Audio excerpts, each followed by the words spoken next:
This is the story of Vault 96. But there are two stories that take place at this vault. The events that happened inside the vault shortly after the bombs dropped, and the events that happened much later, after Wastelanders opened the front door. To uncover both stories of the vault, we have to work with the Brotherhood of Steel. In our last episode, we learned that a one Dr. Blackburn, whom we've actually met before, is most likely the man responsible for all of the missing people in Appalachia. With this new bit of information, we head back to Fort Atlas to figure out where he might be. Along the way, we can check in with Russell Dorsey. Always good to see a friendly face. Welcome back. Shouldn't you be calling me Initiate? You're very casual. Maybe? Sorry, I'm usually better with the protocol, but it just seems weird to use titles, initiate to initiate. I've been keeping watch out here for a long time. People coming and going, since before the Brotherhood arrived. It helped to stay friendly with people. Made it easier. I wanted your take on the rift between Romani and Shin. I'm torn, if I'm honest. Paladin Romani's exactly the kind of leader I want right now. She's the Brotherhood I imagined. But Knight Shin is right, too. Breaking away from the Elders like that, it's mutiny. I know how my dad would have felt about that. Knight Shin can't command the same loyalty the Paladin does, though. He's not exactly a people person. Can we call ourselves the Brotherhood now? Will it fall apart if Knight Shin takes over?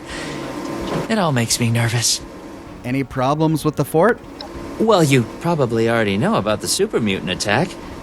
I heard you helped fend that off. Mighty impressive. You should be proud. It's frightening to think something like that could happen here.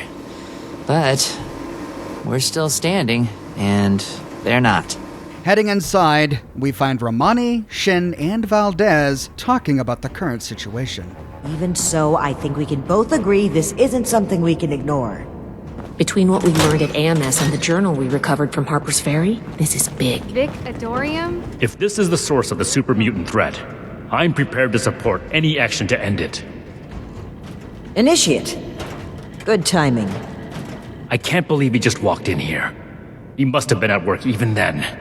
Shin has the same response to all of these different options that I tried in my game.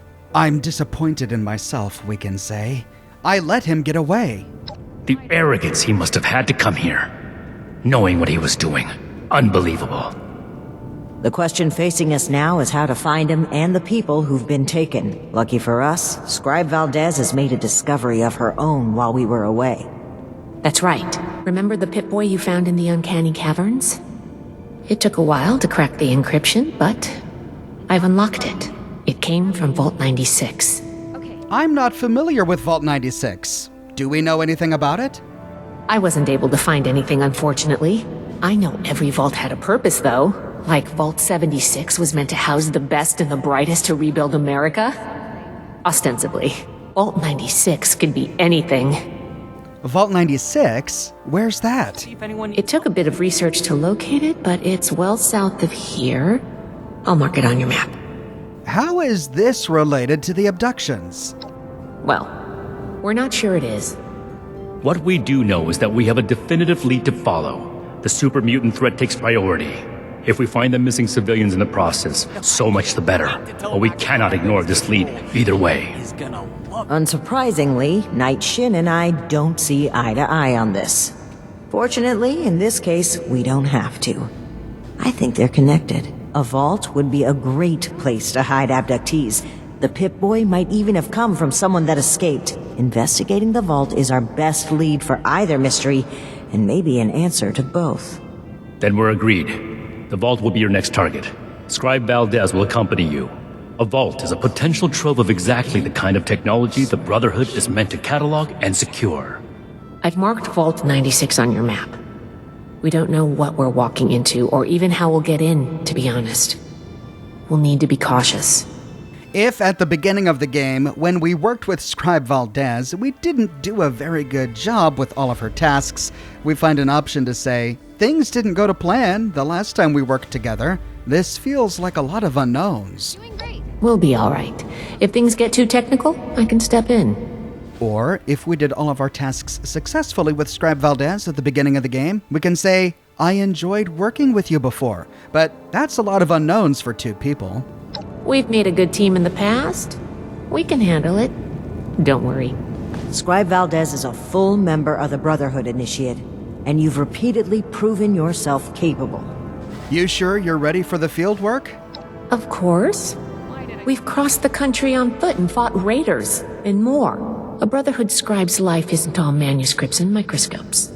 So, what's the plan? Step 1 is finding a way in. You'll take point. Based on other vaults we found crossing the country, the vault should have an emergency transponder. Once you've secured the entrance, the controls for the transponder are usually there near the main door. Activate it to give the all clear and I'll follow you in. I don't know about this. It seems thin. The Brotherhood needs you to do this. We need you to do it.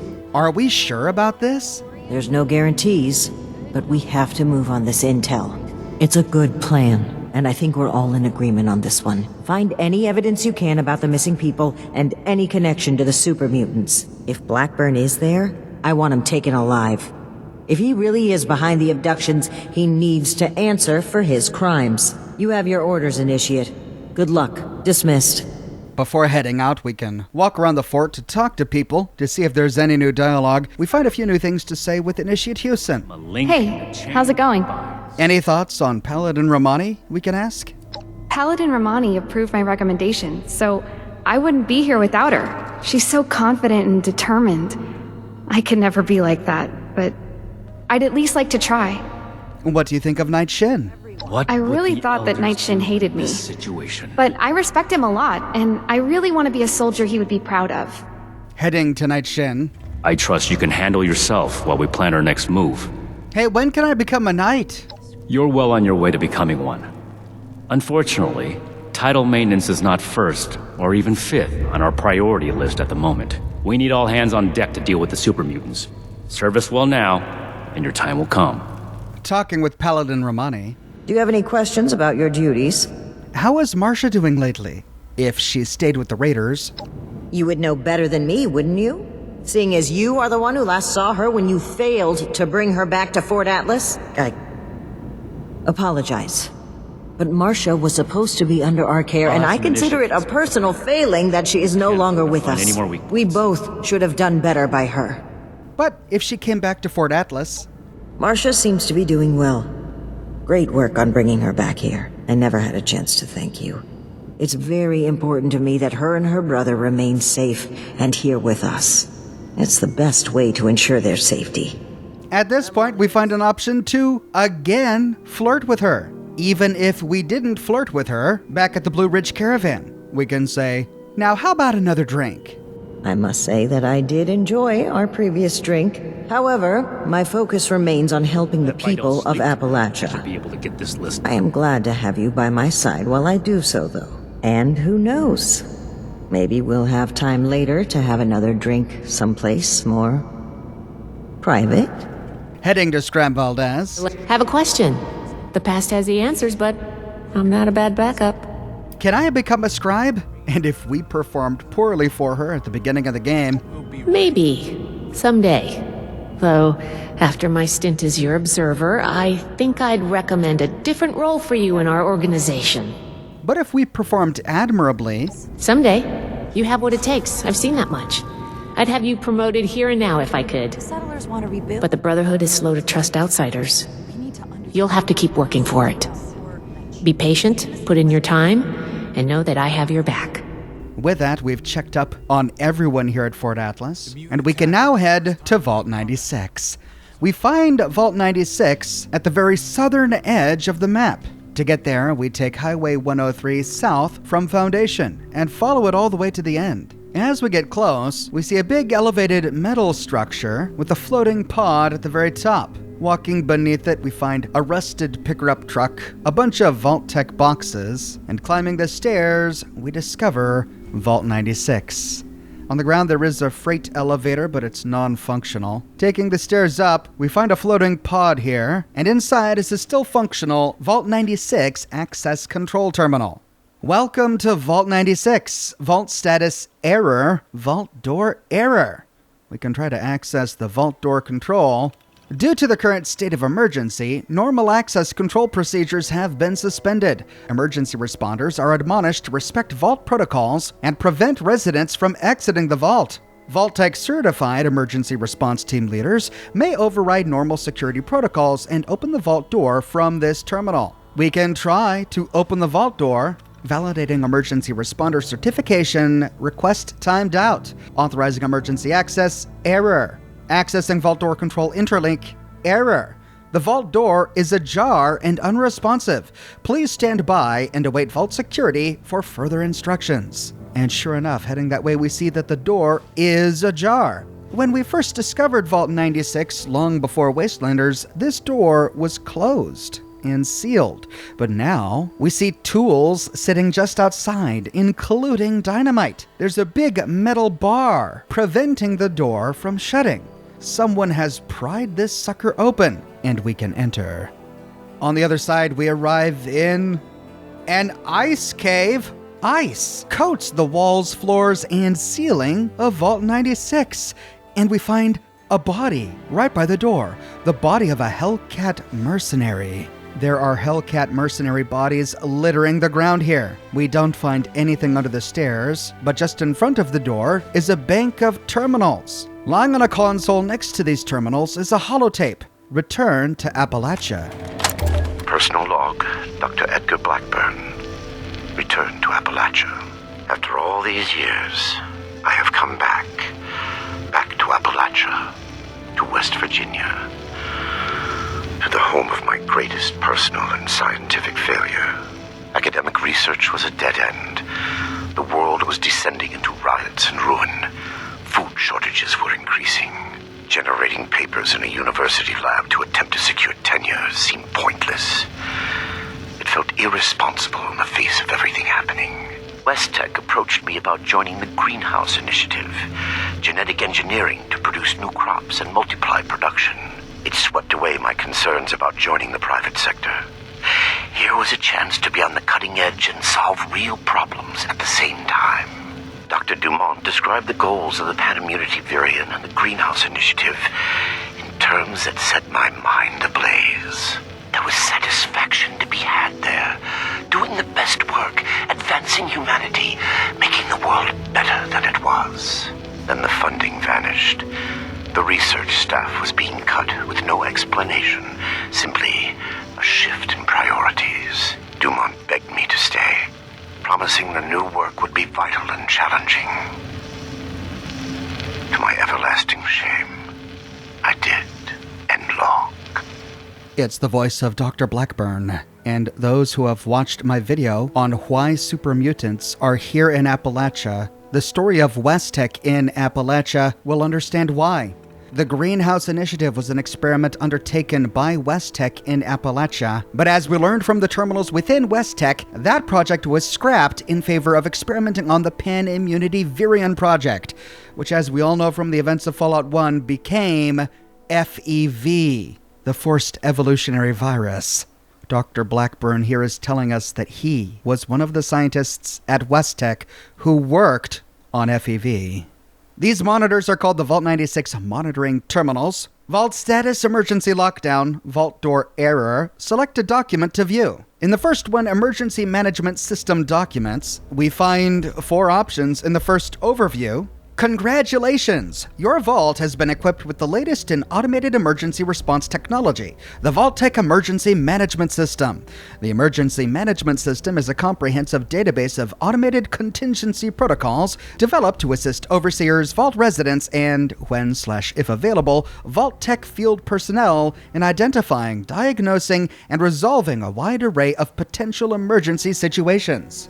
Alright, so this is the exact same entry we read inside Vault 94. Looks like Vault 96, along with Vault 94, were part of Vault-Tech University's Emergency Management System. And as we learned from the terminal entries at Vault 94, this system was comprised by programs created by Vault-Tech University students as part of their senior thesis, as explained in the next terminal entry, which we already read when exploring Vault 94. However, it looks like this particular vault has 2 emergency programs that we did not find in Vault 94. In the first one, Protocol XC243 Containment Experimental. Summary protocol: collect and analyze genetic samples, research and develop appropriate countermeasures, secure the vault. Student developer Zane Okoye, VP 205-2074. Developer notes: experimental research subjects may exhibit unanticipated capabilities that render conventional containment or extermination methods ineffective.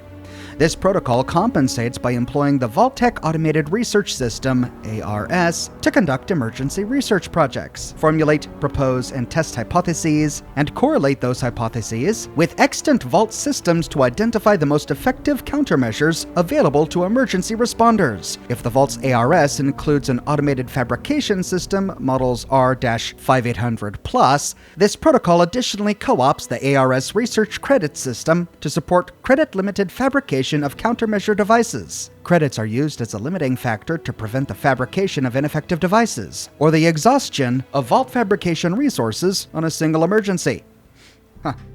These almost sound like the dispensers at the Sierra Madre. Professor E. DeMarcos, Grade B, remarks: a thoughtful, well-considered protocol that effectively integrates a wide range of Vault systems, including the always challenging ARS. This protocol blindly accepts ARS hypotheses. While a significant risk, it offers considerable power in adapting to novel situations beyond the scope of any single EMS protocol. The integration of the research credit system as a mechanism to limit automated fabrication is especially clever. Regrettably, I must deduct a grade level because this protocol is utterly useless. The kind of live subject experiments here envisioned would be a violation of federal law and Vault-Tec's high ethical standards. Oh yes, Vault-Tec's famous high ethical standards. And when was Vault-Tec concerned with violating federal law? I wonder if we'll ever see anything like this in Vault 96. And the next one, Protocol AV992, Mainframe Virus. Summary protocol: obtain and analyze the virus source code, conduct a virus scan, clear the virus from all affected systems. Student developer Aisha Hunter, VP 499-2076. Developer notes: this protocol uses adaptive monitoring to detect, observe, and respond to viral intrusions. Simple viruses are automatically eliminated. In the event of a more extensive infection, this protocol utilizes available analytic systems to deconstruct the virus, identify vulnerabilities, and coordinate appropriate scan and repair procedures. And here's the response from Professor E. DeMarcos, Grade F, remarks: this is by far the most over-engineered protocol in this entire database. As a senior student engaged in independent study, I expect your work to be clear, concise, and efficient, adhering to established coding standards and best practices. A simple heuristic detection algorithm would have been an excellent thesis project. Instead, this protocol is so convoluted, it seems almost intentionally obfuscated. While I normally support extensive redundancy planning, the level of overlapping contingencies and fallbacks here is truly excessive. A viral genetic algorithm capable of infecting a Vault mainframe, evading existing quarantine systems, and dynamically circumventing multiple tiers of EMS protocols is beyond the ability of all but the most highly skilled programmers. Assuming your student protocol could defeat something like that is the height of hubris. Yikes! Professor DeMarcos is a bit of a jerk. I mean, why not praise her for going above and beyond? Instead, he mocks her for it. Moving all the way back, we can next select Vault 96 official documents. And here we find two items in the first Vault 96 protocol.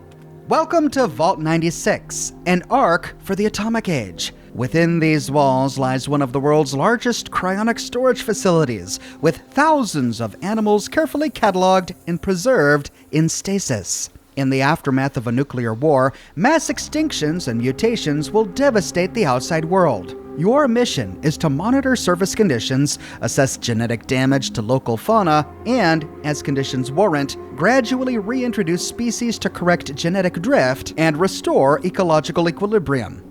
Wow, so Vault 96 was an ark filled with pre-war animals, frozen in cryogenic stasis tubes. But it looks like some of these may have leaked, hence all the ice all over the walls. In the next one, Vault 96 Protocol Addendum, for automated release upon sealing of Vault 96. Your protocol has been amended as follows. The staff of Vault 96 will consist of 5 designated scientific specialists. What? There were only 5 people here? The purpose of Vault 96 is to conduct genetic experiments to explore potential mutations that may arise in post-nuclear fauna and develop appropriate countermeasures. Research will be assessed based on the lethality of the mutations developed. Results will be transmitted via satellite to external facilities for analysis and deployment. To encourage compliance, the overseer will assign weekly quotas. Failure to meet quota will result in the termination of underperforming personnel. Following an initial 1-month shelter period, Vault robots will periodically collect samples of surface creatures for preservation and further study. Residents will not be permitted to exit the Vault. Residents will not be permitted to introduce native or genetically modified species outside the Vault. Any attempt to deviate from this protocol will result in termination. Oh, okay. So the real purpose was nothing like the original one. Of course, typical Vault tech. Instead of preserving pre-war fauna and releasing them back outside to curb genetic drift, they're actually waiting for animals to evolve and mutate naturally, then finding the best specimens and using these mutations to create weapons. And if the 5 scientists working here didn't produce, they were killed? Holy crap. Backing out of the terminal, we see that this level overlooks a lower one. Heading that way, we find even more Hellcat bodies, but wait. One of them is still alive. A Hellcat mercenary lies here clutching her stomach. Her name is Woods. Little late to the party, aren't you? If you're looking to loot the place, some Blood Eagles are ahead of you in line. I'd stop you, but, I think I quit. Blood Eagles? Yeah. Raider types, but more bloodthirsty, you know? You can usually deal with the crater sort. Blood Eagles, though, they enjoy the killing. Who are you? Name's Woods. Corporal Woods, Hellcat Company. Mercenaries. We got hired by this creep of a doctor to guard the place. Among other things. Promised us salvage rights here when he was done. I don't think we're gonna collect on that. What happened here? Our squad was guarding the entrance here when we were overrun by Blood Eagles. Killed everyone. Me too. I just haven't kicked it yet. I need to know more. Hell of a bedside manner you got. You know I'm dying, right? Go ahead. Not like I'm doing anything else. Clock's ticking, though. Why'd you become a mercenary? Seriously? I'm bleeding out in front of you and you want my life story. Hell. Rather die with somebody than alone. Whatever. Best of a bad situation, alright? The Hellcats had limits. A code. Better than joining up with raiders. We did good jobs as often as bad. Until this time, at least. How'd a mercenary squad get overrun by Blood Eagles? It's our own fault. We got lazy. This place is so far out of the way, nobody ever passes by. Kind of the point. We figured we'd be shooing off the occasional stray scavenger that came poking around. This lot sent grenades through the entrance before we knew they were there. Rushed us while we were recovering. I took a bullet in the gut. Bastards left me to die slowly, because they thought it was funny. Doctor? What was going on here? Yeah, Blackburn.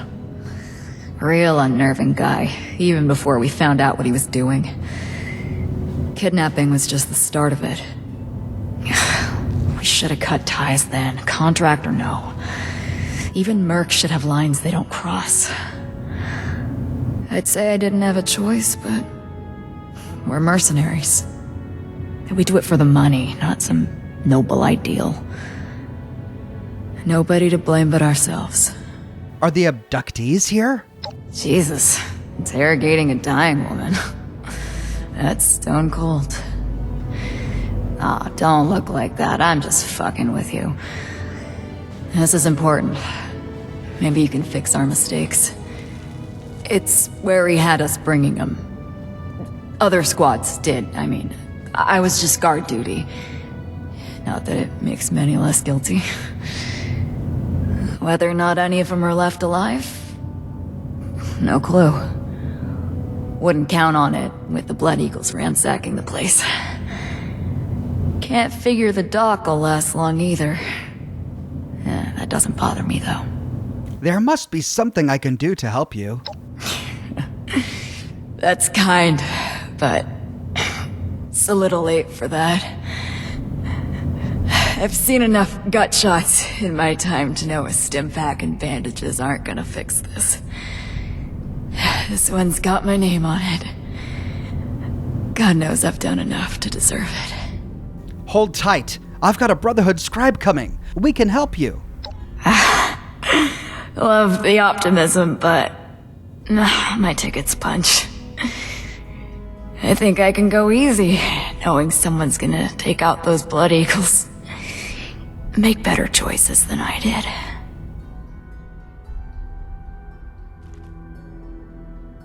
With that, Woods dies. We now need to signal Scribe Valdez, which we couldn't do from the terminal earlier, but apparently we can now.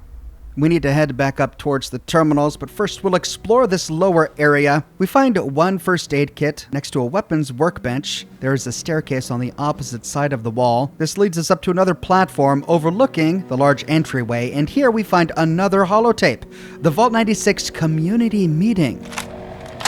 All right, calm down. Calm down. We won't... Calm down?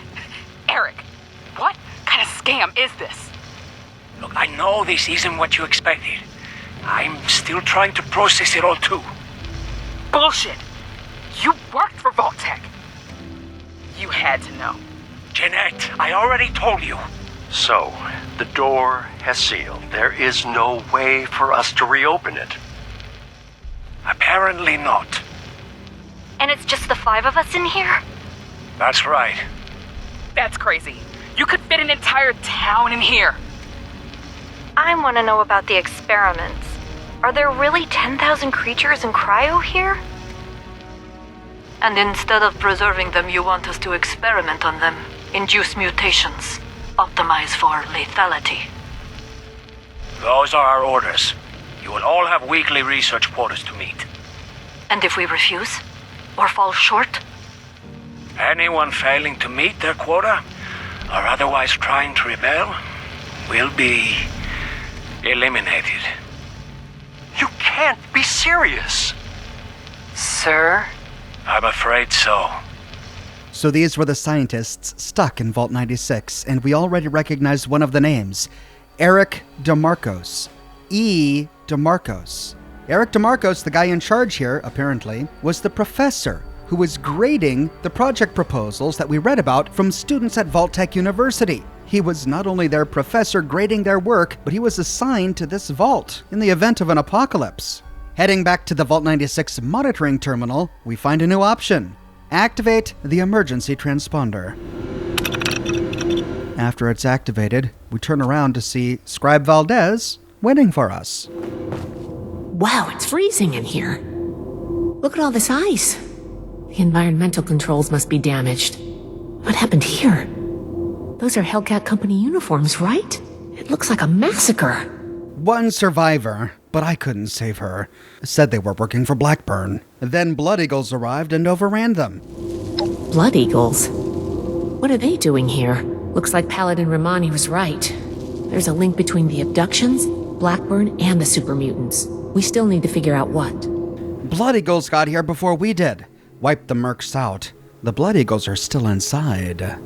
Well, that's gonna complicate things. If the Hellcats were here already, then Blackburn, the abductions, and the super mutants are all tied together somehow. Give me a moment to look at these terminals. With that, she dashes over to the console and begins to read everything that we've already read. Oh, that's not good. The vault's on internal lockdown. I guess someone's responding to the Blood Eagle attack. If there are automated defenses still working, they'll all be active. We may be facing more than just Blood Eagles. Be careful. Let's get moving. I'll follow your lead. So, Blood Eagles and automated defenses. Nothing a two-man team of Brotherhood soldiers can't handle. Heading downstairs, we can go to the main door and access the Vault 96 entrance terminal. Access denied. Emergency lockdown in effect. Override protocols not found. Oh. Locked? Must be the security lockdown. Let me try something. Well, you are the scribe. If anyone can figure it out, it's you. Got it. I was able to use the Pip-Boy's protocols to get the doors open, but it fried the circuits. If we run into any more locked doors, we're gonna need another way through. The door opens and we can head inside. Immediately to the right, we see a door to emergency ventilation. Heading in there, we find a small enclosed room with one door back to the hallway and a couple of containers with a first aid kit on the wall. But that's it for this room, so heading back out to the hallway, we can continue north down the hall, passing dead mercenary bodies as we do, to enter the Atrium. Arriving in the Atrium, we see Blood Eagles hanging around, but they don't see us yet.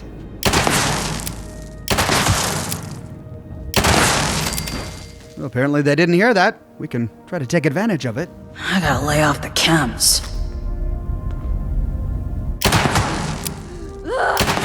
It hurts! Hurts so I can feel it. Something's close. Can't hide forever.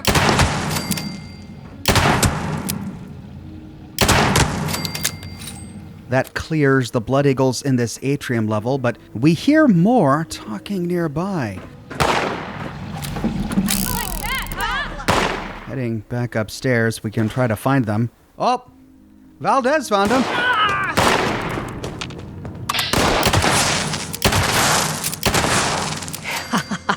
It seems I have an excess of visitors today.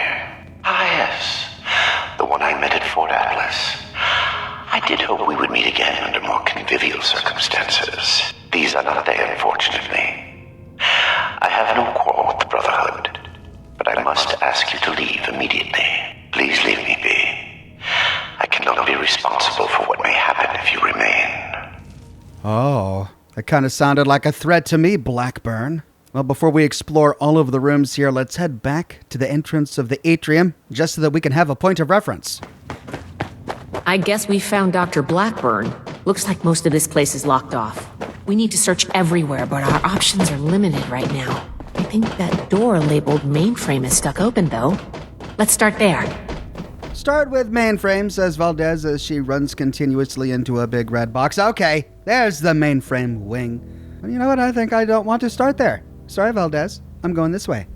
Heading back towards that lounge where we killed the Blood Eagle, we can explore it. We find copies of Blast Radius, other board games, a billiard table, mannequins in a corner, various drinks and booze. Heading through a hole in the wall, we enter another hallway.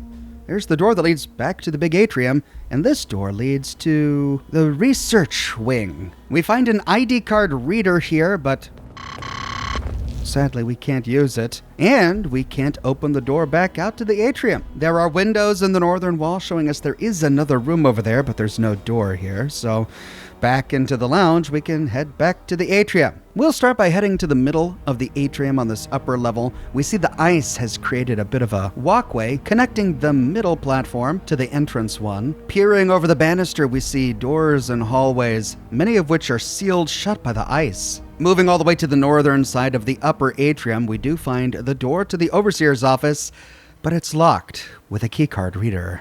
There's a destroyed Assaultron on the ground. This must be some of the robotic security Valdez was talking about. Looks like the Blood Eagles took care of it for us. The Assaultron lies on the ground next to the workroom door, which is frozen shut. Wonder if we can find a way in there. And then the only other room we see on this top floor is Utility Room 1, also locked with an ID card reader. Well, that's it for the upper atrium. Heading down to the lower atrium, we can do the same thing. We'll go clockwise. More robot wreckages, raider corpses. To the east, we see a frozen hallway. There's a pathway immediately to the right, but foregoing that for now, we can explore these two rooms. They appear to be living quarters, C and B. Moving into B, we see a bearskin rug on the ground. Lots of scientific equipment, personal effects scattered around. There's a first aid kit here, a little bit of scrap, and that's it. I took a moment for a breather to talk with Valdez. What can I help you with, Initiate? Any ideas about the security lockdown? As long as Blackburn has control in the Overseer's office, I don't think we can lift it. It might be possible to bypass individual doors somehow. If we found a security key, that'd be a big help. Okay, keep an eyes out for security keys. What should we be doing? Our first priority is finding any clues about the missing people and what's been going on here. Anything else can wait. Let's keep moving. Agreed. After you, Initiate. Well, while I'm here, I'm going to learn everything I can. And we can start by reading Nina's terminal on a desk here. Vault 96 Personal Terminal, Nina Valea, Chief Geneticist. We find two options in the first Research Lab access. Error. Unable to establish a connection to the analysis mainframe. Recheck your connection and try again. All right, so we've got a severed connection. Backing out and moving on to personal logs. Warning, data corruption detected. Out of 36 files in this directory, 2 were recovered successfully. Oh, great. Only 2? We can start by reading Personal Log, October 28th, 2077. These circumstances may be deplorable, but I concede Vault-Tec knew what they were doing. The research facilities here are almost a match for my own, and the level of automation more than makes up for the lack of support staff. Molly was inconsolable. I had to help her set up her lab station. I regret dragging her into this. She's always been delicate. Will the heat temper the steel or break it? Oh no. Sounds like Nina and Molly were close, and we get the distinct impression that Molly only came for Nina's sake. In the next one, Personal Log December 14th, 2079. As much as I despise them, the quotas have worked wonders for productivity. Hans and Jeanette have been helping more around the lab, and Molly has finally stopped asking for us to take the nights off. The threat of imminent death does concentrate the mind. The hours have grown longer, but the challenge is exhilarating. For once, a project with clear goals, clear results, clear evaluation criteria, and an opportunity to dive in without paperwork or regulators, institutional review boards, or committee meetings. The amount of work I can get done now that I can finally focus is nothing short of astonishing. Oh, she liked it here in this vault prison, where if she didn't work enough, she would be killed. She was a fan. Great. Moving across the aisle, we can explore Living Quarters C. Here we find a bunch of plants growing, moss and fungi, ferns and whatnot, a couple of containers, a bed and a cooler, but the terminal is blasted out. We can't read it, but based on the decor, we can presume that this was Molly's room. Back to the hallway. We can continue east. The left path is blocked in with ice. We could go straight or right. We see 2 robot repair bays to the right. What happens if we creep closer? Oh, just as I thought. Didn't you hear me coming?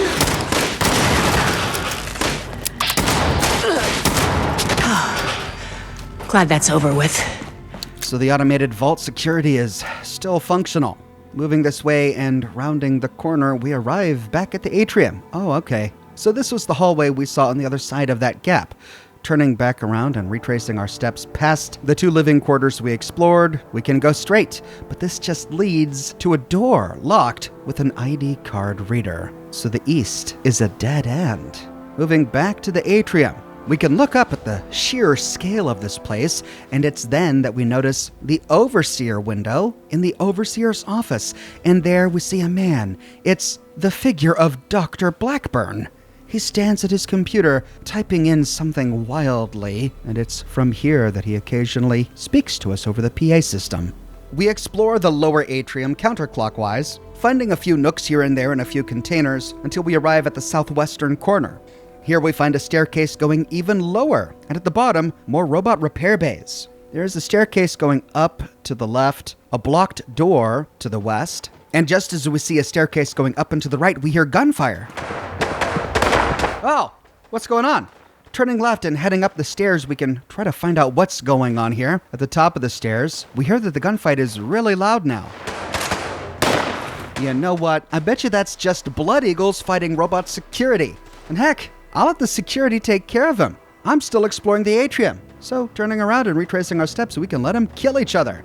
Getting too close to these robot repair bays, nothing comes out to get us, so instead we can head up the northern stairs. On this level, we see 2 doors, a door to Utility Room 2 to the west, with a Blood Eagle corpse lying on the ground.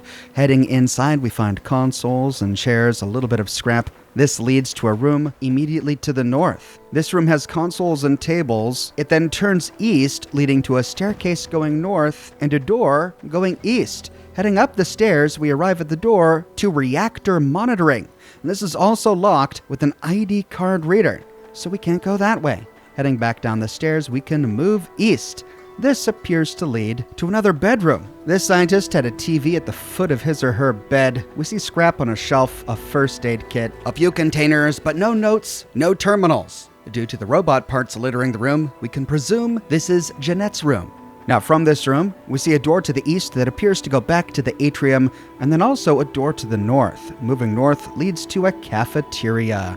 The floor is completely solid ice. We find some sugar on a shelf, a cooler by a fridge, and nothing really else of interest. And heading out this door leads us back to the atrium. Alright, so there was the door leading to Living Quarters D that we explored. That was the cafeteria.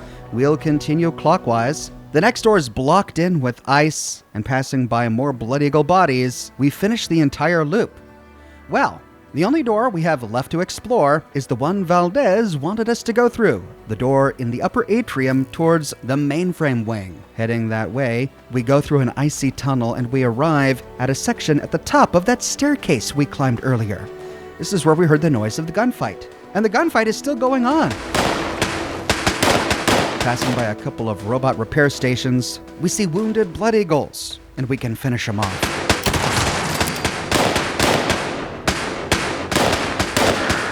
This vault was a biological research facility originally. They locked a small team of geniuses inside. Blind, unwanted.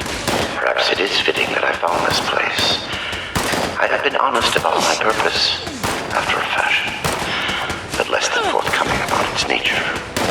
Well, Blackburn picked an opportune time to talk at us. Now that he's done, we can finish off the robots and Blood Eagles. But after a while, the gunfire stops. Moving west through this room, we see that a staircase leads us down to a lower level. There are a couple of different paths that lead down to that lower level, but from up here we find a door in the southern wall that leads to archives. Heading through here first, we find a number of data tape drives and readers in consoles all about. From the top floor, we can take a staircase down to the bottom of the archives, and as soon as we get down there, robots spawn. Here we go. With the robots dead, we head downstairs, and turning right, we find a holotape on a console. FEV Research Log Number 22. Research Log, Dr. Edgar Blackburn, Number 22. In retrospect, my enthusiasm for the cryogenically preserved specimens in the vault was excessive, if not actually misplaced. I am down to the last 4 viable test subjects. Further research is at an impasse, unless I move to human subjects. Obtaining volunteers will be impossible. The necessary experimentation to even approach a functional result will be unavoidably fatal to some.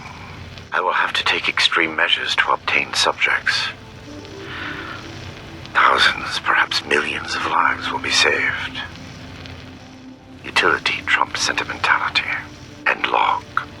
So, while conducting his experiments to redeem himself from whatever it is he did, working with West Tech on FEV, he went through all of the animals cryogenically frozen in this vault. All of them, until he was forced to experiment on humans. That's why people went missing, so he could bring them back here and experiment on them. Examining this bottom floor of the archives, we don't find anything else. So, moving north, we can go through a door back into the mainframe chamber. This bottom level appears to be clear of enemies. We see huge monitors and computers to the left. and in this bank of computers is the Mainframe Access Terminal. Vault status emergency lockdown, mainframe status compromised. We find 4 options. In the first, software operations. Error. Executive subroutines compromised. Viruses detected. Automated vault monitoring and mainframe directives unavailable. All non-essential operations have been suspended. What? A virus detected? After everything Professor Eric DeMarco said to his student in that terminal entry, mocking her for her project proposal that would take care of any contingency, saying that no one could create a virus to take over a Vault-Tec mainframe, and to suggest otherwise was the height of hubris, somehow a virus got into this mainframe? Yikes. If only he had listened to his student. In the next one, data operations.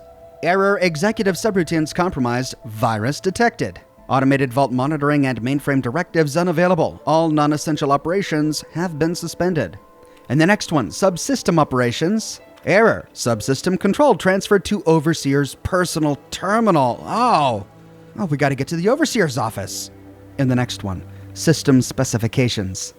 Robco VTC 008 Quantum Mainframe Purchase Order V2074-99040. Install date August 4th, 2077. Install site Vault 96. Customer Vault-Tec. Primary functionality Vault operations. Secondary functionality genetic research. Hardware specifications: quantum vacuum tubes 125, conventional vacuum tubes 54,000. Storage, 89,850 blocks. Software specifications, custom. See Schedule 21B.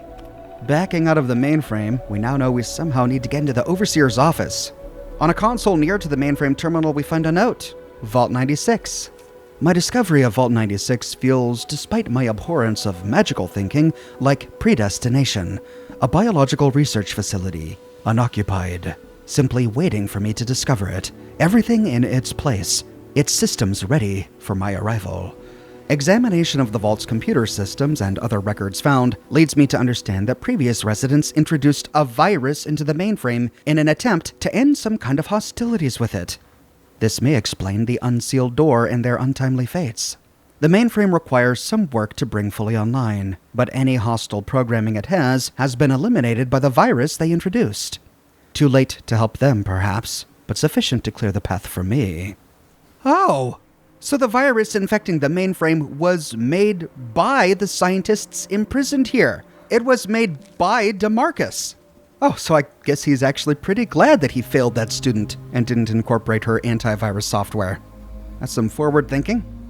We see a door to the left leading to the Robotics Lab, but we need to finish exploring this mainframe area. Heading back upstairs towards the level where we first entered, we see another door to the left. How did I even get to this point?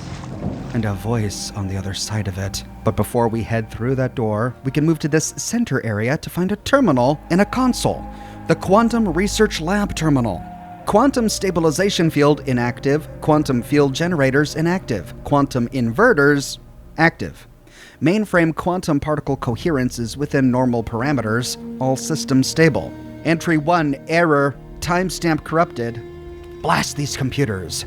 Having read Dr. Memling's notes regarding the out-of-date nature of the reactors and cryogenic pods, I suspect the builders of this vault likewise skimped on their computer infrastructures. Presumably this came from Dr. Blackburn? In the next one, Entry 2, timestamp also corrupted. I have succeeded in transferring all system controls to the terminal in the Overseer's office. It is a suitably isolated location, and with the vault systems under my control there, I should be secure in the event my guards decide to alter the terms of our arrangement. Ah, so he moved all the controls there just in case the Hellcats tried to blackmail him. And in the final one, Entry 3, I remain concerned that I may have missed a stray security keycard when I searched the place. Any intruder with hostile intent would be able to override my control of the doors. I must plan accordingly. Oh, glad you wrote this one down, Blackburn. God forbid somebody walking around this vault would read this and learn that there's a keycard somewhere they could find to get you. Couldn't have left that as a sticky note in your office? Maybe left a mental note? No, you had to write this one down? Well, thanks, Blackburn. Also in this terminal is a holotape, the Vault 96 mainframe lab recording. We could play it here or eject it. I chose to eject it and play it from the Pip-Boy so we could get the subtitles. And down. Go, go, go, go. Robotics control failure in the mainframe wing. Activating emergency fabrication protocol FS401. Jeanette, circuits 10, 1857. Got it. Fabrication system offline. Activating emergency repair protocol CR889. 889, that's Hans. We need a reactor brownout. All right, give me a minute. 109's next. Jeanette? Ready on the detonator. Molly, are you in? Sorry, just this. Brownout in 3, 2, 1. Power fluctuations detected in the engineering wing. Activating emergency stabilization protocol ES109.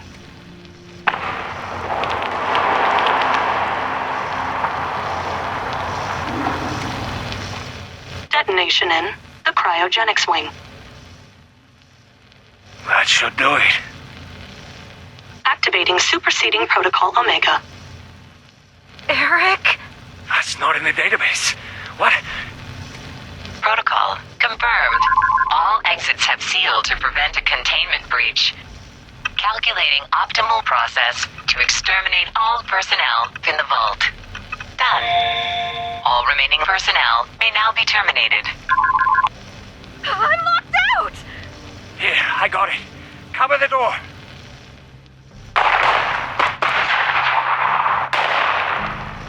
Damn it! Almost... Data upload from compromised system detected. Suspect data stream has been quarantined. What? Bypass! Bypass! Ah! All residents have been terminated. Operation successful. Have a nice day. Oh, yikes. Well, now we know how they died.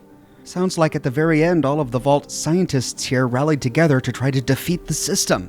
Looks like Eric DeMarcos did, in fact, create a virus and was uploading it to the mainframe to try and get out. And the virus worked. All of the Vault's security defenses were disabled when Blackburn got here, but he didn't count on Protocol Omega. But what was interesting is we heard the voices of only 4 of the 5 residents. Eric DeMarcos, Molly Cooper, Jeanette Higgins, and Hans Memling. We didn't hear the voice of Nina. Where is Nina? Where's the 5th scientist? Could she have escaped? With all of this new information, we can chat with Scribe Valdez. Could you take control away from Blackburn via the mainframe? No.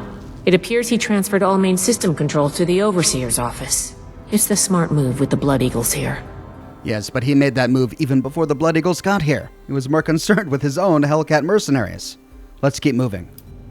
Agreed. After you, Initiate. All right, mainframe explored. Or almost, as we head towards the robotic wing. Ah! A bunch of ceiling-mounted turrets! We survived! After completing a thorough final scrub of this entire wing, and inadvertently activating an Assaultron in the process...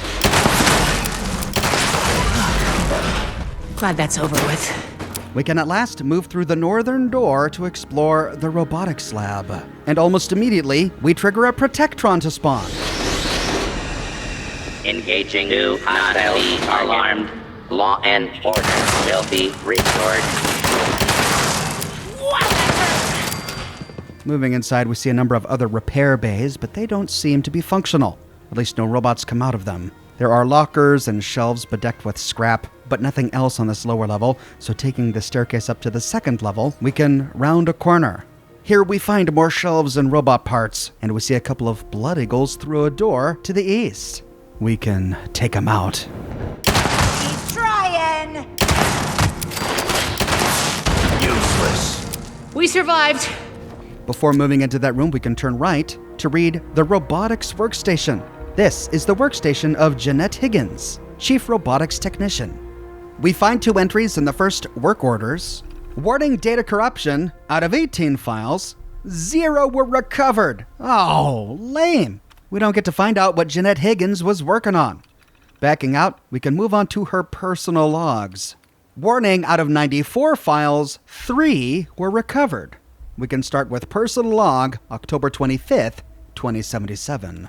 This is sick. I knew Eric was a bastard, but I never imagined he'd sign up for something like this. What were they thinking? Pick 5 top scientists, lock them up, and work them to death? All for some insane genetic experiment? Damn them. In the next, December 2nd, 2077. If this research was so damn important, why just us? Why don't we have a full team of people who actually know crap about biology? Nina and Molly are running the show. The rest of us are just glorified support staff. Jeanette, fix this protectron. Hans, stop that cryo leak. Eric, just get out of the way. In the last one, August 23rd, 2080. What the hell is Eric doing? Nina's really struggling. We've all been pitching in.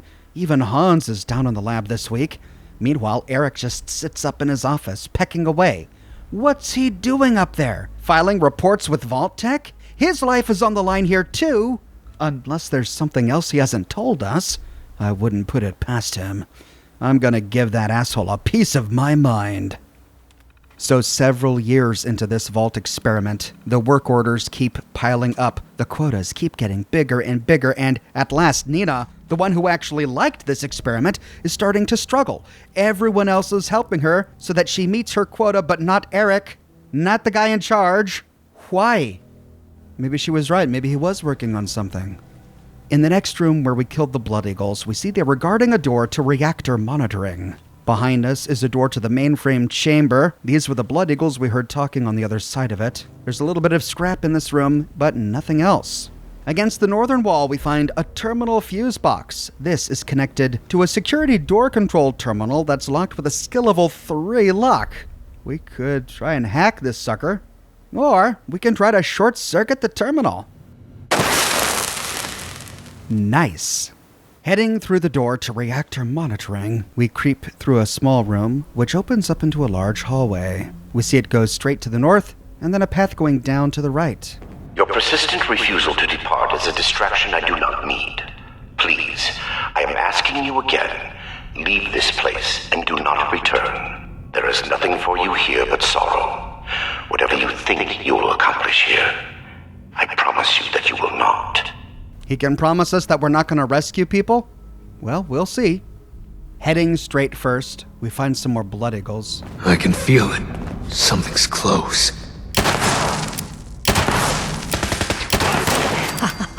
Close one. Turning the corner, we see a reactor on the floor below us. Turning left into this room, we find a staircase going down to the level below us. Well, let's explore this place in layers. Top layer first. Back to the hallway, we can continue east and through a doorway, which has windows that again overlook the reactor area below us. Soon we find a staircase. Still alive. How am I still alive? And we hear Blood Eagles talking, and so we can take them out. Back at it! One less mouth to feed! Kill.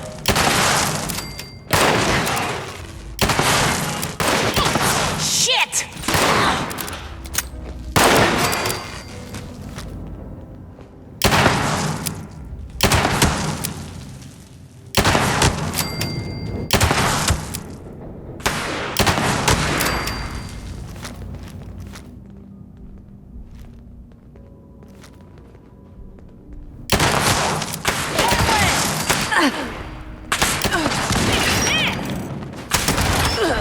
In your blood when this is over. Pick the wrong scribe to mess with.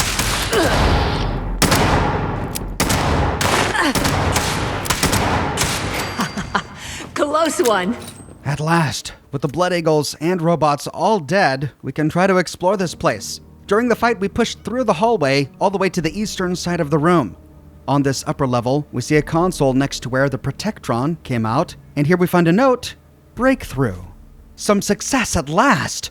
I remain far from the ultimate goal. but serum 87A induced a remarkable 257% reduction in the impact of radiation on cellular structure and DNA replication, and a 153% increase in electrical impedance. The subject nonetheless died within hours, but this marks a breakthrough in systemic durability. I must record the results more fully in my logs after I scrub up. So Blackburn did it. He began experimenting on people.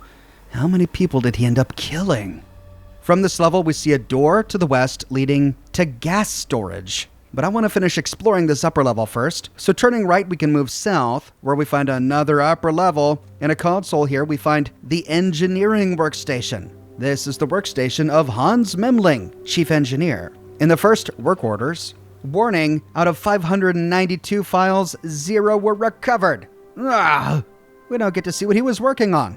Of course, because neither he nor Jeanette were actually working on the genetic experiments. So instead, we can navigate his personal logs. Warning, out of 206 files, 3 were recovered. In the first personal log, October 24th, 2077, didn't expect a quiet retirement, did you, Hans? If it wasn't this, it would have been something else. Personal cryopod, one of those new beryllium reactors, digging Reinhardt out of whatever hole he's in with the Mars shot? At least this is different. Keeping this place running by myself should keep me on my toes. Yeah, this is a reference to Fallout 4. He's referring to Thomas Reinhardt, the CEO of ArcJet Systems. I covered ArcJet in my video on ArcJet that I published years ago when I was doing lore for Fallout 4. Looks like he and Hans Memling were buddies. In the next one, personal log April 3rd, 2078. Have to say, I'm disappointed. Aside from the Mainframe and Research Lab, the tech here is a couple of years out of date. Seriously, 10 Class 6 reactors? Put in one Class 11 and be done with it. I can't believe Jeanette has to put up with that old robot fabrication system. Or take the cryopods. Sure, animal subjects only, but those things leak helium like a sieve. Give me another year or two, and I'll make some real improvements around this place. I think we begin to see why we see ice everywhere. Hans is dead, and he kept the place running. A lot of this stuff was outdated equipment. In the last one, July 19th, 2080. What's in Bay 86? Molly and Nina asked me to track down X001, some specimen the mainframe won't release from cryo. It didn't show up in the database, so I decided to take my own inventory. There are 85 cryogenic bays, except at the back of Bay 85, there's a door. Tungsten-plated, military access controls, top-of-the-line stuff. And if you look through the grating, it's just a single room, all concrete, with one cryopod. X001. I swear I saw something move in there. Well, if it's anything like the Enclave Research Station that we got to explore during Steel Dawn, X001 is probably an alien. Will we find Bay 86? Let's keep our eyes peeled. Backing out of the terminal, we see a door to a workroom to the east, but it's frozen shut. Turning right, we find a door to the atrium, but it's locked with an ID card reader. Crossing north along this level, we see the door leading to gas storage. There is an intercom outside this door, but we can't access it. So, our only option is to head downstairs to explore the bottom level. Moving counterclockwise, we begin to loot the bodies of the Blood Eagles we killed. We find a number of reactors here, and on a table next to some of these reactors is a holotape. FEV Research Log Number 38. Why would he electrocute Research Log Dr. Edgar Blackburn. Number 38. The capture. And annoyingly, Scribe Valdez decides to start talking right as I press play on this holotape. So Blackburn and Valdez are talking over each other. Well, there's no way to get her dialogue to trigger again so I can record it, but I can play his holotape again. Essentially what she said was, why would he electrocute and irradiate his specimens? What was he hoping to learn? This seems insane. And she couldn't wait to say that until after the holotape finishes playing? Thanks, Valdez. Alright, so playing this holotape in our Pip-Boy again. Research Log Dr. Edgar Blackburn. Number 38. The capture of human test subjects is itself less difficult than I imagined. The people of Appalachia are in bad need of medicine, and lone travelers are easy to approach when one is a doctor.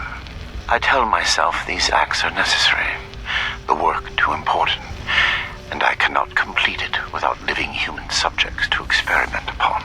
It is I compound failure upon failure. In my quiet hours, I question what I have made for myself in pursuit of this goal. I began this enterprise fully cognizant of what it might take. But even with that foreknowledge, I could not comprehend the weight of it. Have I become no different from that fool Elias, a font of monsters with no humane end in sight?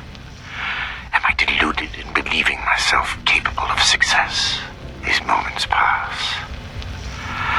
I push aside those doubts and focus on the work before me. The people of Appalachia need this. The world needs this. Let them vilify me when they learn what I have done. I will make a better future for them, even if I do not live to see it myself. End log. So Dr. Blackburn understands, or at least thinks he understands, that what he's doing is inhumane, is completely inexcusable. But he does it anyway because it's for the greater good. The greater good. It's always for the greater good. The guy he mentioned, Elias, is Elias Khan. We learned in my video on the West Tech Research Facility that Elias Khan was in charge of experimenting with FEV on the townspeople of Huntersville. He's the one who released FEV into Huntersville's drinking water. Looks like Dr. Blackburn was disgusted by that. Perhaps it is this sin that he in some way took part in that he's trying to atone for. Talking to Valdez, what are your thoughts about what we saw in the reactor? It's horrible. Deliberately exposing animals, people, to radiation, electrocuting them. It didn't look like it was meant as torture, though. It must have been to the victims. He was trying to determine something. I just don't know why. Well, sounds like we've pieced together a bit more about it than Valdez has, though she seems to have seen more than we have. We haven't seen any signs of electrocution just yet. There is a body on this stretcher, but the gunfight knocked it off. This is a vault dweller in a vault uniform. It couldn't be one of the scientists that was imprisoned in this vault. They all died before Blackburn got here, and Blackburn never experimented on them. So for him to have been on this stretcher means he's likely from Vault 76. We do find a bleached skeleton in a lab coat here. Presumably this was one of the original vault dwellers. Eventually, when we reach the eastern portion of the reactor level, we find FEV Research Log Number 17 lying on a table. Research Log Dr. Edgar Blackburn, Number 17. I am no longer alone in this endeavor. Against all odds, I have made contact with a former colleague, Dr. Farha, whom fate preserved as it did me. Dr. Farha was reluctant when I first described my aims. The testing that will be required, and the failures, give her pause. Even at university, we clashed on the ethical boundaries of research. Regardless, I have convinced her to aid me despite her doubts. I will continue to work here in Vault 96 in secrecy. Dr. Farha, meanwhile, has established a laboratory suitable for mass production. She has acquired a foundling of sorts, a young woman by the name of Nellie Wright. She seems something of a prodigy. I believe it was Miss Wright's enthusiastic support of my ideas that convinced Dr. Farha to acquiesce to my request for aid. Farha has also brought in Jane. I knew him from university and our time at West Tech. This work is his chance at redemption, as much as my own. End log. Oh no, there are more of them? He's not working alone? Well, great, even if we root this guy out, where will we find the others? We turn the rest of this reactor level upside down, and all we get for our efforts is we spawn another Protectron.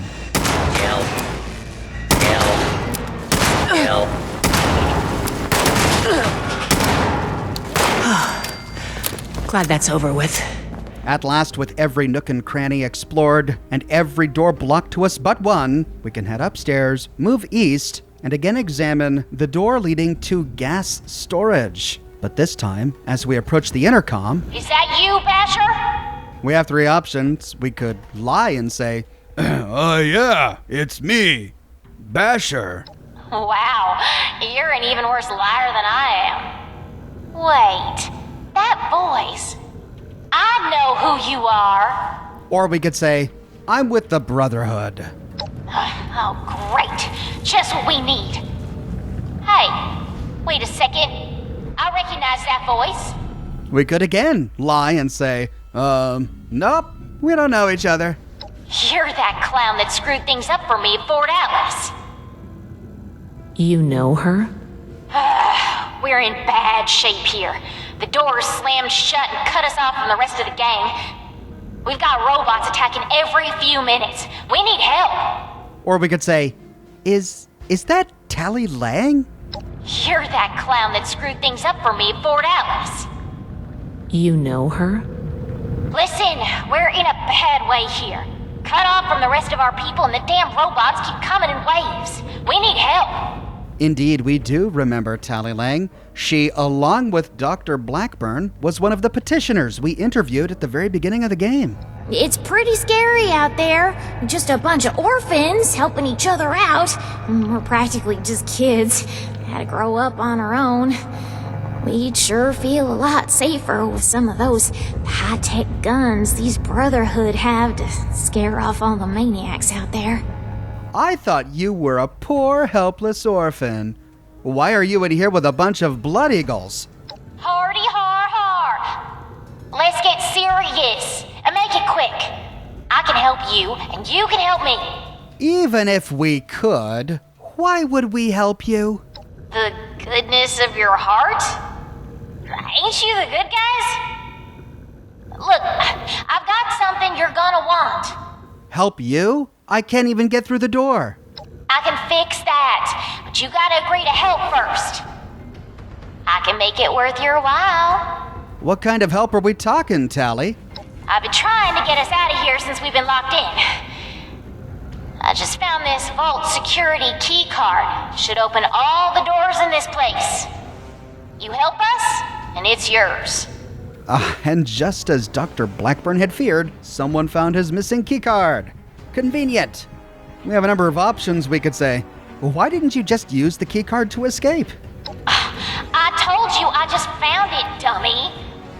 I was about to try it out right when I heard you walk up. Well, why not just make a run for it once the doors open? I got injured in here. Okay, maybe I'm no sweet little orphan, but I actually like some of these idiots. I don't want to just leave them for dead. Come on, I can hear more coming. We got a deal? What's to stop you shooting us as soon as the doors open? I saw what you did to those mercenaries. Nothing. Same as stopping you from shooting us if we let you in. We don't need more trouble. We just want to get out of here. Help us hold off the bots and we'll leave peacefully. For you, anyway. No promises if someone else tries to stop us. What do you think, Valdez? Valdez? You got someone else out there? Should I be jealous? I don't think we've got much choice. We're going to need that key card to bypass the rest of the security doors. All right, Tally. You've got a deal. Now we're talking. Give me a sec to get the door open. Good thing Shin's not here. I don't think he'd agree to this. No shooting, boys. They're on our side. Oh, crap. Here they come again. As she promises, she opens the door and the Blood Eagles do not open fire. Instead, a bunch of robots spawn, and we can help the raiders destroy them.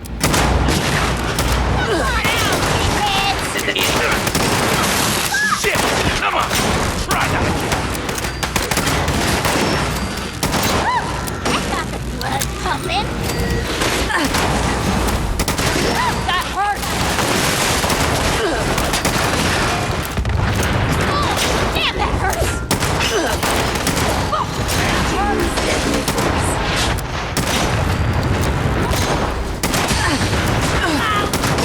Wow, that hurt.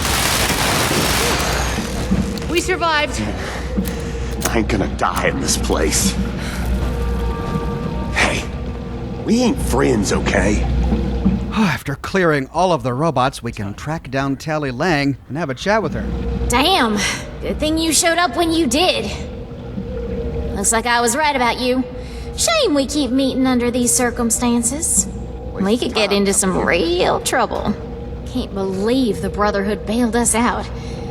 Well, a deal's a deal. Key card's yours. Are your people okay? Yeah, banged up, but with the coast clear, we should be able to get out of here. Ain't even shit. I don't say this a lot, but thanks. I can't believe we just got thanked by a blood eagle. I've got some questions, Tally. As always with you. Alright, I guess I owe you that much. What's up? I knew you were lying, Tally, but blood eagles? That's pretty extreme. Yeah, well, turns out you don't know me all that well. I've been running this gang for ages. I like the excitement. Don't act like you've got no blood on your hands. You ain't better than me. What are you doing here, Tally? Duh, we're looting the joint. One of our people trailed those Hellcat idiots back here. A vault's gotta be full of good stuff. Guns, bombs, food, and... Okay, this one turned out to be some kind of nightmare freak show, but can't blame us for trying. I should probably tell you, we had to kill some of your gang getting in here. Yeah, I figured. Them's the breaks. I'm sure they tried to kill you too. You won. It happens. What, too heartless? You don't lead a gang with feelings, man. Ain't even shit worth. I'll be honest. The only ones I actually liked are in here with me anyway. Wow, and she doesn't even care. Well, she is a blood eagle. What about your people trapped elsewhere in the vault? Not my problem. Hey, don't look at me like that. We'd be dead if you hadn't shown up. If they're not, Get out of here. they soon will be. I try to get these guys here to mount a rescue, they'll ask me themselves. Ass. Ain't even Get shit it? worth taking here. Ass. No honor among thieves. At this point, we have two options. We could say, all right, give me the key card, and we're good. All yours. You got this far, so I'm guessing the way you came is clear. Thanks again. Maybe we won't even shoot you if we see you again. No promises. Everyone else is dead. Get a bigger share, right? You've got interesting friends, Initiate. With that, Tally Lang and her blood eagles run off, and Scribe Valdez criticizes our choice. Or we can attack and say, actually, I think we've got a few more blood eagles to put down. Are you kidding me? What are you doing? This didn't have to go like this. Get 'em, boys! With that, Tally Lang and her blood eagles turn hostile, and this fight is a bit harder than you'd imagine. All these guys are named, and Dillo is in power armor with a minigun.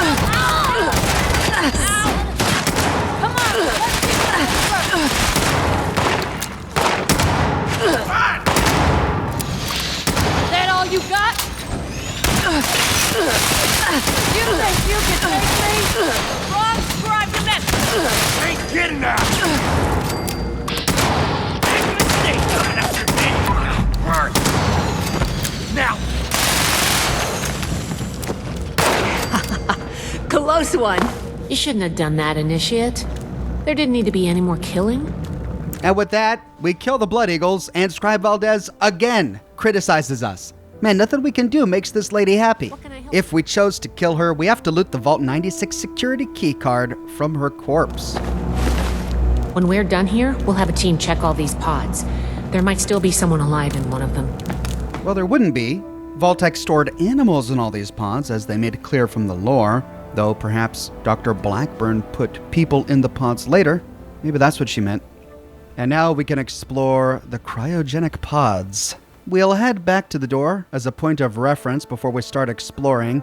This room we ran around in during the battle has 2 floors. We're on an upper level, and from this level, if we head down the catwalk and turn to the right, we find gas storage.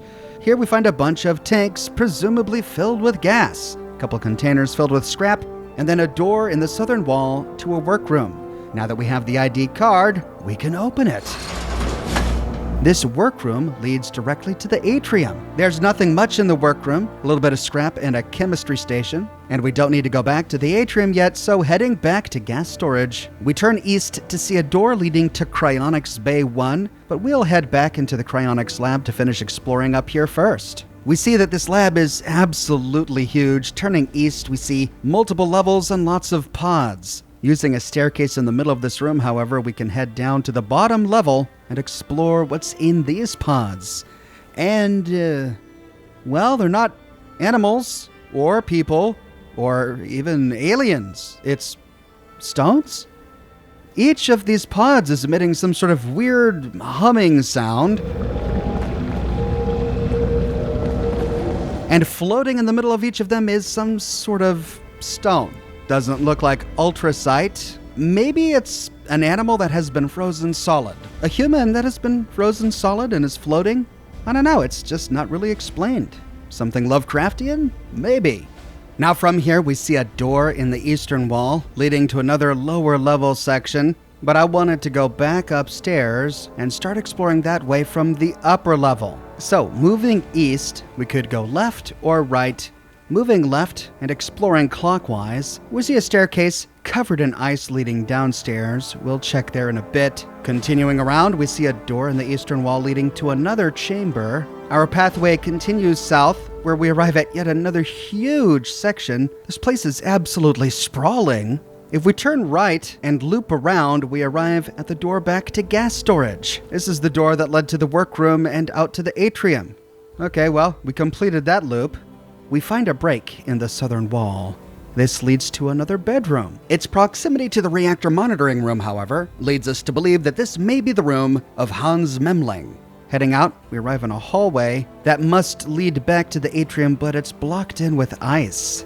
Though from here, we see a window leading to the overseer's office. This is a dead end, but we could use the camera to peer inside, and there's Dr. Blackburn. Since this is a dead end, however, we need to go back into living quarters A through the break in the wall back to the Cryonics Lab. Moving east, we see another pathway which appears to go in the direction of the atrium. So turning west, we try to complete the loop of this upper level. To the right, we find a door to the sensor lab.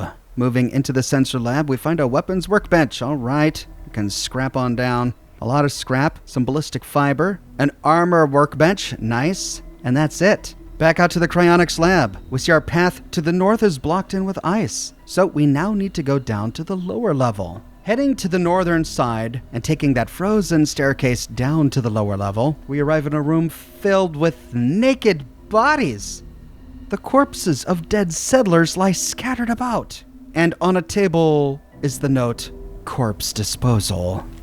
I simply must find a more effective solution to deal with the remains of my unsuccessful trials. It is effective enough to simply release those which begin transforming, but the subjects who die in the process remain a problem. Storing them in a disused portion of the cryonics lab suffices in preventing decomposition and its concomitant odors from becoming an issue. But even the most materialist of scientists cannot escape the uncanny feeling generated by the close proximity of a large number of human corpses. At last, we begin to understand why there has been a new influx of super mutants into Appalachia. Dr. Blackburn has been experimenting on these people with FEV.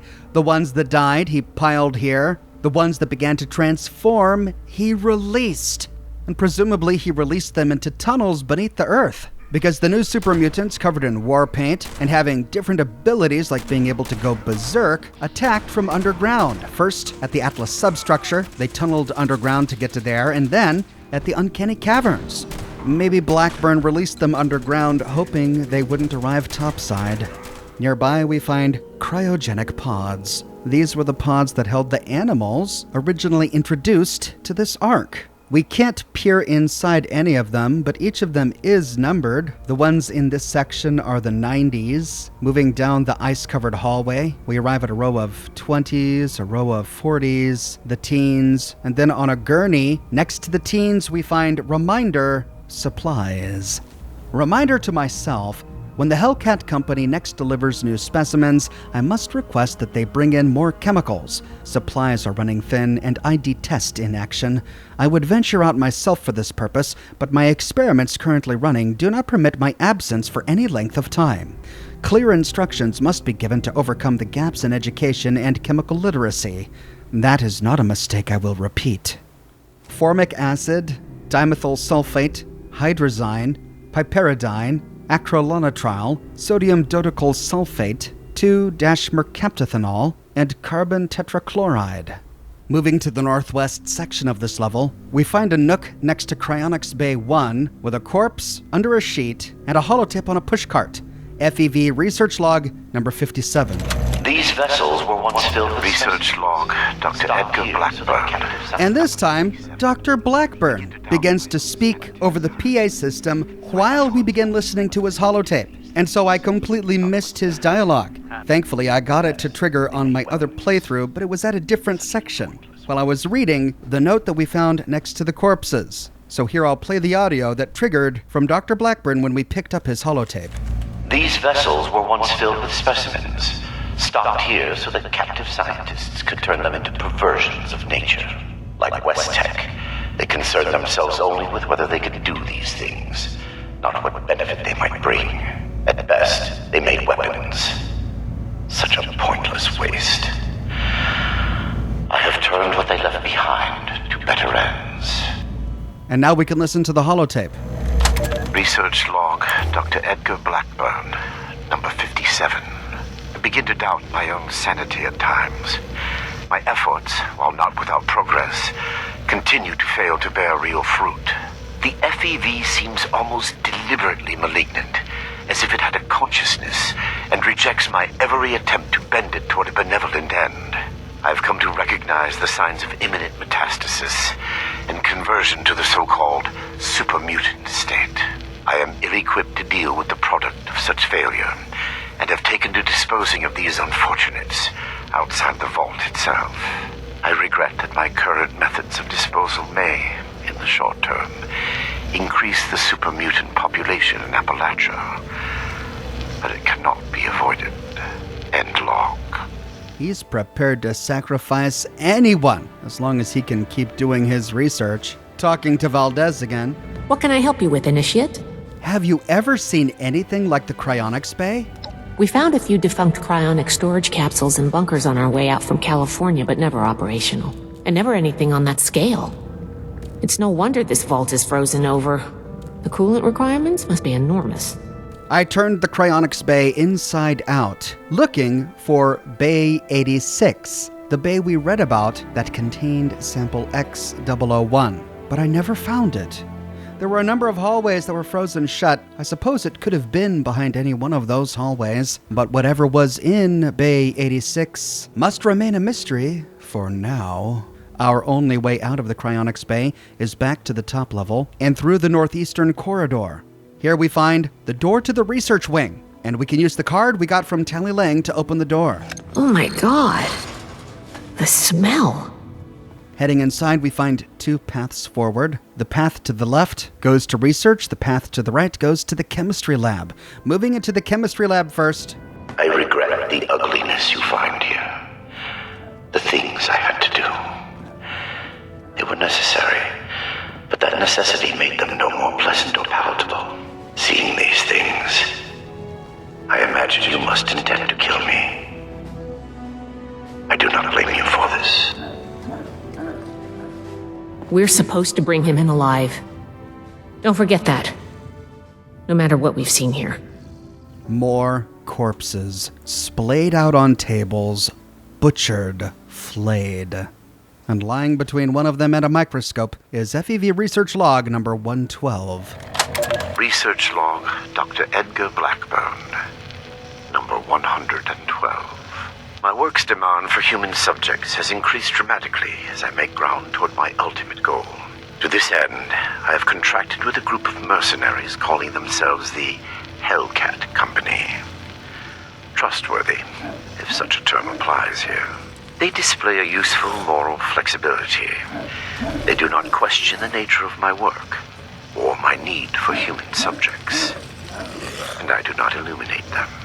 Already they have begun acquiring new subjects at a far greater pace than I could, and a contingent remained to guard the vault itself. I must be careful. A mercenary is only as loyal as their pay, after all. My control of the vault security systems keeps them in check. For now, end log. We see a floor below us, but moving to the southwest corner, we find an ID card reader that opens a big double door. Heading this way, we see that it leads to Utility Room 1 and back out to the Atrium. Alright, so now we know how to get out of here. But to continue exploring, we can go back into the butchery room. We find a door at the end leading to research, but I wanted to see what was down the other path to the left that we passed when we came into the chemistry lab. So turning around and retracing our steps, we arrive at another section on the upper level of research. To the left is a door leading to the utility tunnel. We can access the ID card reader to explore back here. We see a door leading to test chamber 4, but it's locked, and it requires a terminal. Continuing around, we find scrap and ammo along the way, and then we find a door leading to test chamber 3. But it also is locked. Moving down some stairs, we find a door leading to test chamber 2, but it likewise is locked and requires a terminal.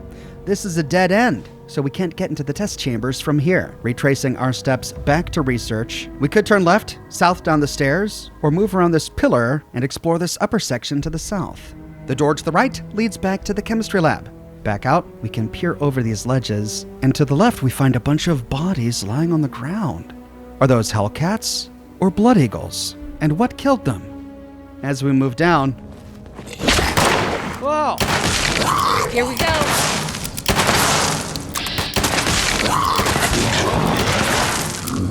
Snallygaster killed them. Yeah. Before going down to loot the bodies, we can finish exploring up here. A couple more tubes with these floating crystals inside, scrap and ammunition, gas masks hanging on a rack. And again, we find that door leading to Utility Room 1. We can explore it now. Here we just find ammunition and scrap. This door leads to another room, and at the end of this room is another door leading to the Atrium. We can unlock this as well.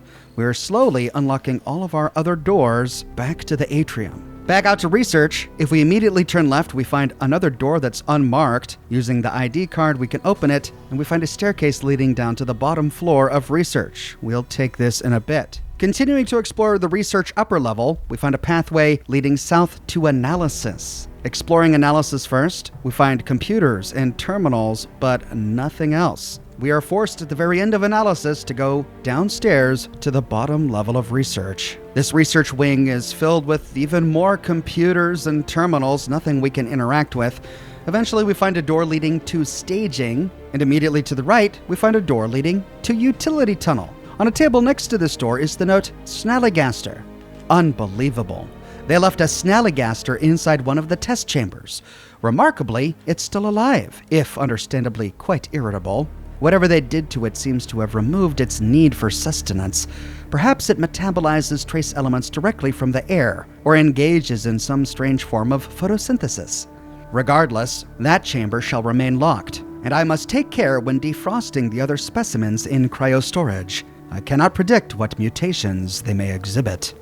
Looks like the rest of the Blood Eagles got curious and opened the door. Their last mistake. Opening the door to Utility Tunnel, we arrive in another back tunnel that leads all the way to Test Chamber 1. But the door to Test Chamber 1 is locked and requires a terminal. Starting to sense a theme here. Back out to the bottom floor of research, we can turn right, whereupon we see a person. And moving forward, we finally find...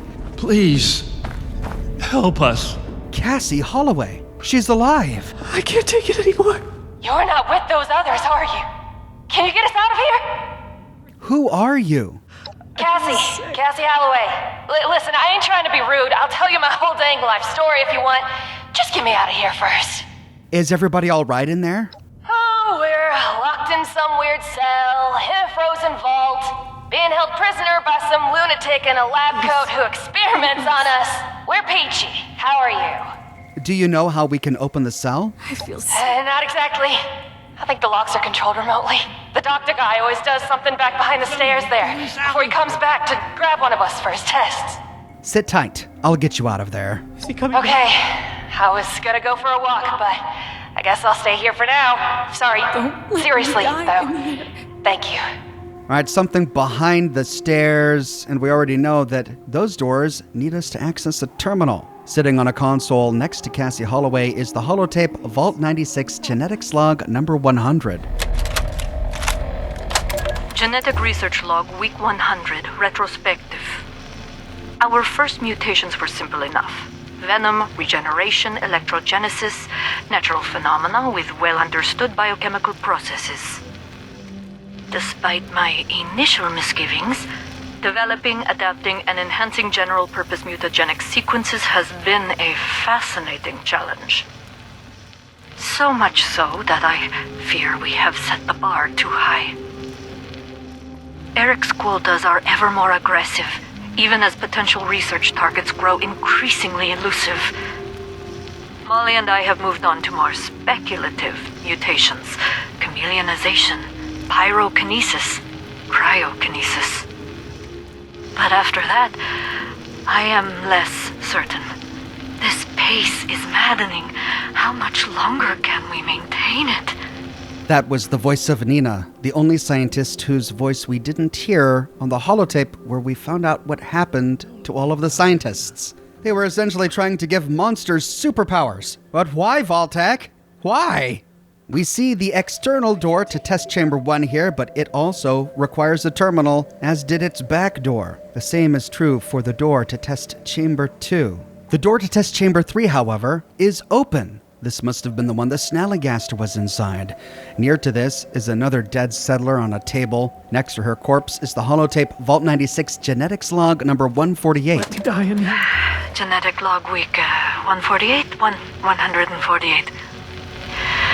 There is little progress to report. Too little. The shifting mutation is still unstable. When stressed, subjects will shift or phase or whatever it is. It works, but it's inconsistent, uncontrollable. Without some understanding of the underlying physics or biology, there is little I can do to stabilize or improve on it. If I could study the original specimen, perhaps I could make some progress.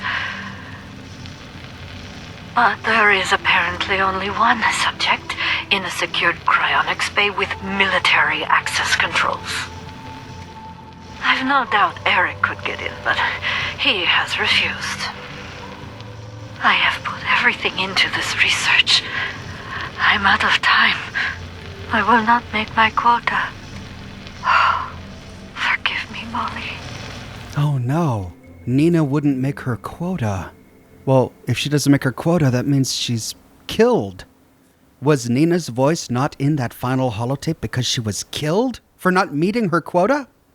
The specimen she was talking about locked behind a military-grade access controls must have been specimen X001. And in this holotape, she tells us what genetic function she got from that specimen, the ability to phase in and out of existence. Well, the only creature we know that can do that is the Flatwoods Monster. But this means that the Flatwoods Monster was here in Appalachia before the war if Vault-Tec got their hands on one and put it in this vault. Right next to this holotape on the opposite console is Vault 96 Genetics Log Number 142. Genetic Research Log Week 142. Specimen X001 has been a most remarkable success. I confess, I was skeptical when Molly showed me her analysis. There was little to work with, given its unique biology. As an initial bench test, I spliced each of our extant stable mutations into separate samples. They all worked flawlessly, as if we had spent months adapting them. And then the mutations spread. They somehow shifted from one sealed petri dish to the next until all the samples exhibited all of the mutations. Fascinating.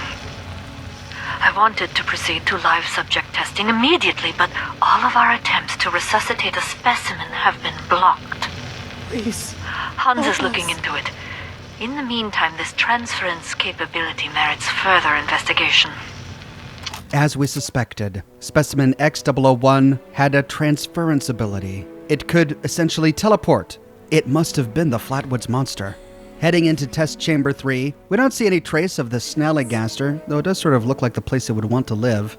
We see the back door to the utility tunnel, but again we can't access it. Heading out, we see the staircase leading up to the level where we killed the Snallygaster, and moving under the stairs, we find another lab on the opposite section of this floor. Next to a charred skeleton, which must be the remains of one of the settlers that Blackburn brought here, we find a table upon which is FEV Research Log Number 13. Research Log, Dr. Edgar Blackburn. Number 13. Whatever the prior occupants of this vault may have done, I must thank them. Especially Chief Engineer Dr. Memling. A good doctor, while a respectable scientist in his own right, had the classic engineer's idiosyncratic approach to maintenance. His additions to the vault reactor and electrical subsystems provide me with ample points of connection to directly access mains power. Between this and certain defects in reactor shielding, I have invaluable resources for my research. My first attempts in this area are more disappointing, however. Lacking Memling's expertise, my electrical impedance tests failed dramatically. The unintentional discovery of a new method of rapidly cooking a mole rat fails even in that regard. Mole rat exposed to several thousand volts at significant amperage does not make for an appetizing sight. Nonetheless, these results are duly recorded, and I believe my understanding of the system is sufficient to produce more useful results in the future. End log. Ah, and there's the evidence that Blackburn was electrocuting animals as part of his experiments, as Scribe Valdez was talking about in the reactor room. Recorded before he began experimenting on humans, I suppose. Near to this holotape is the Biology Workstation. Biology Workstation, Molly Cooper, Chief Biologist. We find 4 entries in the first research logs. Warning, data corruption. Out of 975 were recovered successfully. In the first, version 3, 901-1002. Date October 2nd, 2078. Specimen yada yada. Species mole rat. Experiment objective electrogenesis. Results. The N2 serum was more stable but less effective than N1, with peak current of 12 MV-0.5 MA. 16 outgoing shocks were recorded, producing startle or reflex reactions but no incapacitating effects. Subject defeated after 4 rounds. Recommend fine-tuning serum parameters and selecting subjects with skin characteristics that promote conductivity or allow for better capacitive storage. In the next one, version 3, 880-1691, June 31st, 2079, specimen species brown bear. Experiment objective regeneration. Results no significant improvement over RK85. Subject exhibits rapid and comprehensive regenerative capabilities following penetrative or blunt force trauma, epithelial damage, or extensive blood loss. Limb regeneration is accelerated but subject to undesirable secondary mutations, including the growth of multiple vestigial limbs. Recommended discontinuing further research due to diminishing returns. In the next one, version 3, 914-0018, January 12th, 2080, specimen species gray wolf. Experiment objective, pyrogenesis. Results, following injection with the serum, subcutaneous pyrogenesis was achieved. Complementary heat resistance mutations proved insufficient, causing the subject to immolate and self-cremate. No further autopsy was possible. In the next one, version 3, 914-0031, date January 17th, 2080, specimen species gray wolf. Experiment objective, pyrogenesis. Results, following injection, limited pyrogenesis was achieved with no apparent damage to the subject. Results initially appeared disappointing. However, upon death, a violent chemical reaction caused the subject's body to explode, destroying its remains, its opponent, and most of test chamber 3. Recommend reclassifying 29N into a new candidate mutation and pursuing both in parallel. In the next one, version 4, 001-0191, August 22nd, 2080, specimen species, Califoridae/bloatfly. Experiment objective, shifting. Results, unstable. Subject successfully shifted twice as an evasive maneuver. Following the third shift, subject reappeared embedded in the torso of the opposing creature, causing immediate death. Autopsy was attempted under hazmat protocols. Beyond the integration line, subject's body appears to have fused with its opponents on a molecular level, creating an undistinguishable mass of flesh. Backing out of research logs, we can explore personal logs. Warning, corruption detected. Out of 81 files, 4 were recovered. In the first personal log, October 25th, 2077, It's not the quotas that bother me. Awful as this system is, we can do 4 credits a week. But I can't stomach what we are doing to earn them. We should be protecting these animals, preserving them, not abusing them in one forced experiment after another. And then we stick them in the test chambers, make them fight to see which mutations are stronger. This is horrible. Nina doesn't seem to care. And the next one, June 29th, 2079. Nina always was a workaholic. I had to plan our dates, get Camille to block her calls while we were out, but she always made time for me. Now, she's in the lab past midnight, every night, always working on some new strain, making sure we have something ready for next week, and the week after that, and the week after that. The quotas keep getting worse. They're over 200 a week now. Most of that burden falls on her. It's killing her. It's killing us. In the next one, January 12th, 2080. We got a dog when I was 10, Vera. Big Malmute. Danny used to call her Wolf. She looked it, but sweet as could be. Number 373 looked just like her. Same stripe on her cheek and everything. And then we gave her the injection. Nina's new flaming mutation. She caught fire, burned from the inside out, right there on the operating table. I swear she looked at me, right at the end, right before her face melted away. She looked just like Vera. In the last one, August 25th, 2080. She's dead. I can't believe she's dead. I tried to stop them. I jumped in front of the Assaultron. It threw me down, just blasted her, in front of all of us. Her body fell over me. Hans tried to grab her, but I saw it. I saw it. Her head was gone. I can't do this. Not anymore. Not without Nina. The quotas became too much, and Nina, bearing much of the burden, at last became overwhelmed and didn't meet her quota, and so Vault-Tec killed her. The next option is test chamber access, but we also find a holotape in this terminal. We can eject the Vault 96 biology log number 280 and listen to it. Molly Cooper biology log 280. What is this? The specimen record is blank. No vitals, no measurements, no source data, just an ID, X001. The cellular structure is unlike anything I've ever seen. I can't even identify the organelles. I ran it through the DNA sequencer twice, but nothing at all. I talked it over with Nina, and she's gonna try splicing it into some of the cellular structures at random, just to see what happens. It's a long shot, but we have a quota to meet. Fucking Vault-Tec. More evidence that the Flatwoods monster is indeed alien. And it sounds like they spliced some of the Flatwood monster's genetic material with the bloatfly, which is why the bloatfly could phase in and out and got indistinguishably mangled with another creature. Before we open the test chamber door, we can open this sliding door nearby. It just leads to another operating room with bodies everywhere. At the back of this room, we find the research terminal. Vol 96 unauthorized workstation. Computer security override, overseer priority Omega. We find 3 options. In the first, serum trials. Warning, 137 files have been marked for deletion. Please run garbage collection to free storage capacity. Displaying active files. We find a number here. In the first 89C, serum 89C marks the first improvement over 87A. I had felt so certain that I was on the right track after those results, but the next several iterations were utter failures.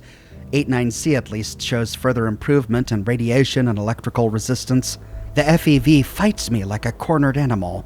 Every adjustment seems to cause cascading problems in the rest of its effects. I persist. I must prove superior to the puzzle it presents me. Alright, so this must have been Blackburn's terminal. It's written in his peculiar cadence. And the next one, number 10-F.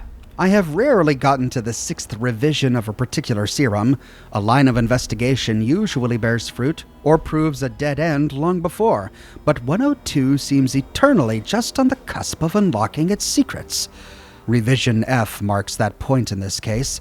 The subject demonstrated prolonged retention of identity and cognitive function even as the metamorphosis began, and trials with the second subject evinced a remarkable improvement in physical durability before any gross morphological changes occurred. If I can now isolate the metastasis trigger, which precipitates the transition into the supermutant state, the end goal will be in reach. In the next one, number 123D. After the trials of serum 102F, I believe the problem may lie with the delivery method. Direct injection of the serum resulted in the same metamorphosis as ever, with similar time curves. However, introducing the serum into the food, air, and water supplies of the subject's chamber produced a prolonged offset in transformation. I hypothesize that introducing the virus directly to the bloodstream creates an immediate immune response that itself is the catalyst for transformation. Passing through the respiratory and digestive systems first, for reasons not yet clear, inhibits this reaction. Further tests necessary. And the next one, number 144H. 8 revisions, but each worth it. After the trials of serum 123D, I worked to exploit the respiratory and digestive offset to the immune response the FEV generates, with increasing success. I believe with a few more adjustments, I should be able to eliminate the reaction entirely. In anticipation of this, I will turn my focus to the disease resistance effects. I fear these modifications may set back my work canceling the transformations, and at this stage, it is better to work with an otherwise complete virus than to change one part only to undo another. In the next personal logs, error executing purgeall.bat. 3 files write protected. Remove write protection to enable deletion of these files. So Dr. Blackburn tried to cover his tracks. Strange for a guy who leaves handwritten notes all about. In the first test chambers, barring the unexpected occupant in Chamber 3, the Snallygaster, the test chambers left behind by the vault's occupants provide ample holding room for live subjects. Their simulated environments may not be the most welcoming, but perhaps they are at least more comfortable than a bare concrete cell. Although it defeats their purpose, at times I wish the observation windows had shutters. In the next, an unfortunate incident. One of the subjects addressed me by name today. I find this unpleasant and distracting. To complete this work, I must be dispassionate. Such things remind me of how I will be viewed in the future, even if the work is successful. I must be more careful in the future to not introduce myself to potential subjects. An alias is perhaps pointless now, having already given my name to the Blue Ridge Company on more than one occasion, but I can at least avoid compounding the error. In the next one, vivisection. I imagine that future generations will paint me as a monster, even as they enjoy the world my work makes possible. A demented madman, slicing sadistically into innocent living subjects. Vivisection is useless to me, of course. I am familiar with the workings of the human body, and I require it undamaged to accurately assess my results. My living subjects have never needed to fear me grotesquely rooting around inside them like some perverse augur. Dissection, on the other hand, has its value in the aftermath of my trials, and there are many tests I must conduct that require needles, probes, and other monitoring and measuring devices, but never vivisection. Could this, in some strange way, be a reference to the Old World Blues DLC for Fallout New Vegas? Vivisect me, please. In this terminal, we also find another holotape. We can eject and listen to FEV Research Log Number 5. Research Log, Dr. Edgar Blackburn, Number 5. The creators of the forced evolutionary virus were idiots savant. They saw weapons, soldiers to win a war that would end almost as soon as it began. They had discovered a means by which we could seize the reins of human evolution, and all they could envision was more efficient death. My colleagues at West Tech were likewise fools. They made the virus a plaything at Huntersville, their ant farm, shaking it to watch them scurry. The FEV was never meant to create abominations. At its core is something wondrous and hopeful. I will free it from what they made of it. Humanity will have the future it should have had. And a better human will build that world, free from fear and log. Are we to walk away from this with the idea that Blackburn had noble intentions?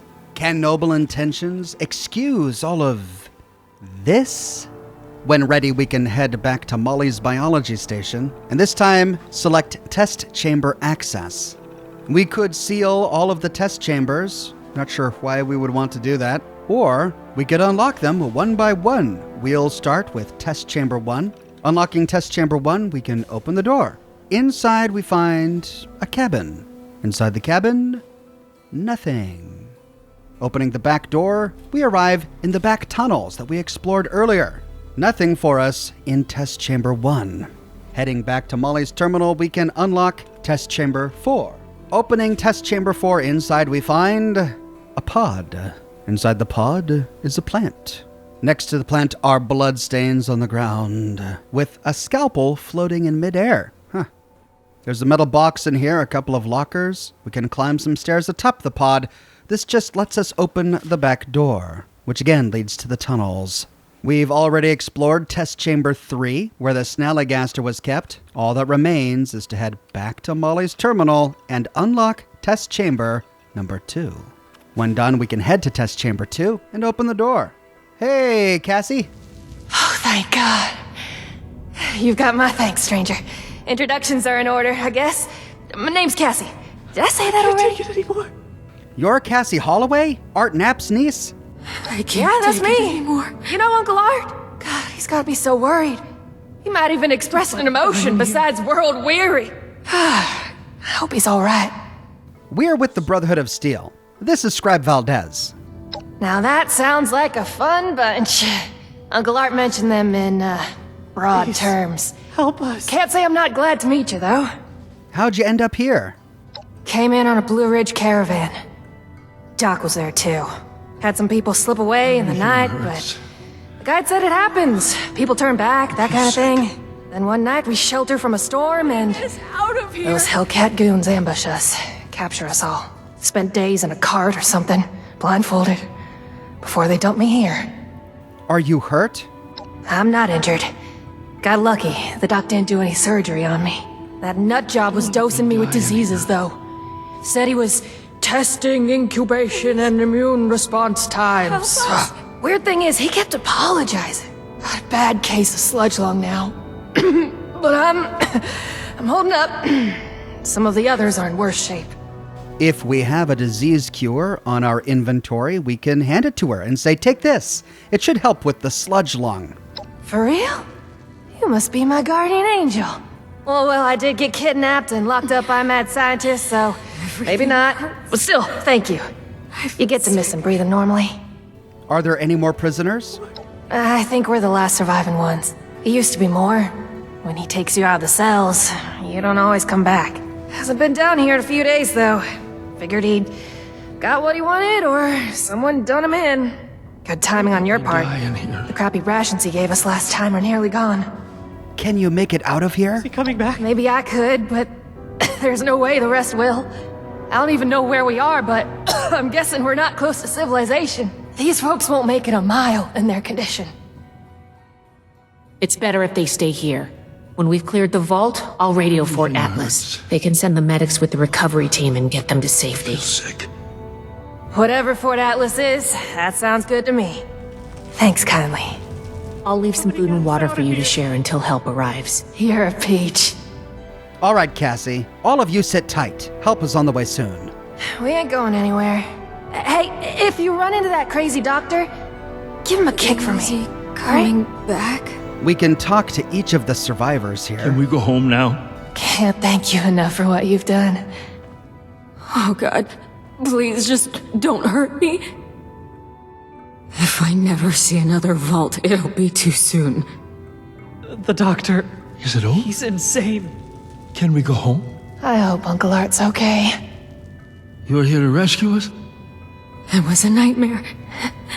A waking nightmare. Look me up at Foundation. This is all Thank you over. for setting us free. Opening the back door, we again arrive in the tunnels, and that appears to be it for the test chamber room. Heading up the stairs, we can cross the platform through the door to the atrium that we opened, and then open the last door to the atrium at the end of this hallway. With the ID card in hand, we can move to the Overseer's door. Though it seems futile, I ask one final time. Leave this vault things you have seen, you cannot change what has happened here. Leave me to this cold and lonely place. Oh, you poor Dr. Blackburn. Cold and lonely, are you? I almost feel bad for you. But the door is still locked. The keycard didn't work. Talking with Scribe Valdez. The card doesn't work? Blackburn must have overridden the door codes. Probably guessed the looters might find a keycard eventually if they had the run of the place. What now? If he's changed the codes for the door, we're not getting through normally. I knew a lot of knights that would probably try to blow up the door. But I think we can do better than that. Can you do anything? From here? If I had more tools, time, and some schematics, sure. Under the circumstances, we'll have to get creative. These doors are hydraulically sealed. If we can find the lines that feed to this door, we might be able to cut the pressure holding it shut. Look for a utility room nearby. Okay, we need to find the lines that lead to this door and cut the pressure. Looking above, we see a red line and a blue line. The blue line is potable water. Following it to the right, it loops around and goes into the utility room. In the utility room, we find a console. This should be it. Take a look. See if you could find the lines to the Overseer's office. Activating the hydraulic console. This panel connects to an array of pipes and appears to control hydraulic lines within the vault. We can see which line connects to the Overseer's door, but we still need to figure out how to disable it. We find a number of options here. We could pass a strength check to use raw force to put a crimp in the hydraulic line, pass a bladed weapon check to cut the hydraulic line to the door. We could pass an intelligence check to identify and close the correct valve. If our intelligence isn't high enough, we puzzle over the bewildering array of controls before us. Somewhere here, there must be a button or a lever or something that would do the trick, but after several minutes, we have to admit we have no idea how this thing works. So trying the bladed weapon option. That'll drop the pressure, all right. Okay, the door should be open. Let's go. The hydraulic lines are no match for our blade, and a quick chop sends a gush of hydraulic fluid bursting forth, immediately lowering the pressure. Or we could smash the controls and hope. Wow. One of my tutors called that method ape dynamics. Hopefully that did the trick. We should check it out. We've had it up to here with this vault. We bashed the control panel repeatedly with the butt of our weapon, smashing dials, switches, and meters alike. Sparks fly, and some lights go out. That probably did it, right? Heading back to the Overseer's door, we see that it has, in fact, done it. Drawing our weapon and moving up the stairs, we can open the door into the Overseer's office. It appears neither the vault defenses nor the Blood Eagles were a match for you. Quite formidable. You can lower your weapons. It would clearly be futile for me to struggle, and I surrender willingly. It would be pointless for me to resist at this stage. What will you do now? You're a monster! I should kill you where you stand! And yet you will not, will you? The Brotherhood is an iron fist when enforcing its mission. But you did not come all this way simply to put a bullet in my skull. Besides, my death can no longer stop my work. Even if I'm impressed by what you've tried to do here, you must know that you've gone too far. Too far? Does that term even apply when the goal is the permanent protection of humanity from the horrors of the wasteland? I told you my work focused on the health of Appalachia's people. You must see that my research was towards that aim. Or we could have said, is this the research you told me about? This is studying diseases? Contrary to what you may think, I did not lie to you when we spoke at Fort Atlas. I did say it would be difficult for a layperson to understand. It would be difficult to express it in layman's terms. No offense intended. We're taking you in, Blackburn. You have to pay for what you've done here. Yes, I assumed as much when you entered. Very well. Consider me arrested, if you must. I am ready to face any judgment the Brotherhood wishes to mete out. My work here is complete regardless, and it is too late for you to stop it. What makes you think you've succeeded here? All I've seen are horrors. Do you believe I did this all blindly? Groping madly in the bodies of the innocent for some unknown and hallucinatory secret? With each iteration, each test conducted, I identified flaws in the virus and calculated their removal. I have no doubt in my work. It sounds like you haven't actually tested your perfect virus.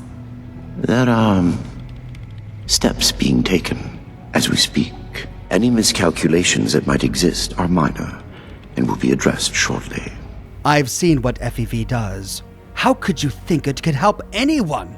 FEV was never intended to be a source of abominations and grotesqueries. It was to be the next step in human evolution. Our refinement into something greater and better. Certainly the fools at West Tech were more obsessed with observing its failures than correcting them.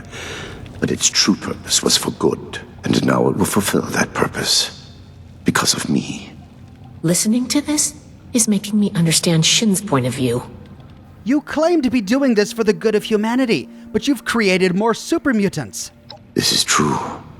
I wish it could have been avoided. It was easier and safer, for myself, if not for others, to release those failures before their metamorphosis was complete. I had work to finish, and I knew the Brotherhood was out there to deal with the errors. Your errors tunneled into Fort Atlas and could have killed everyone! Is that so?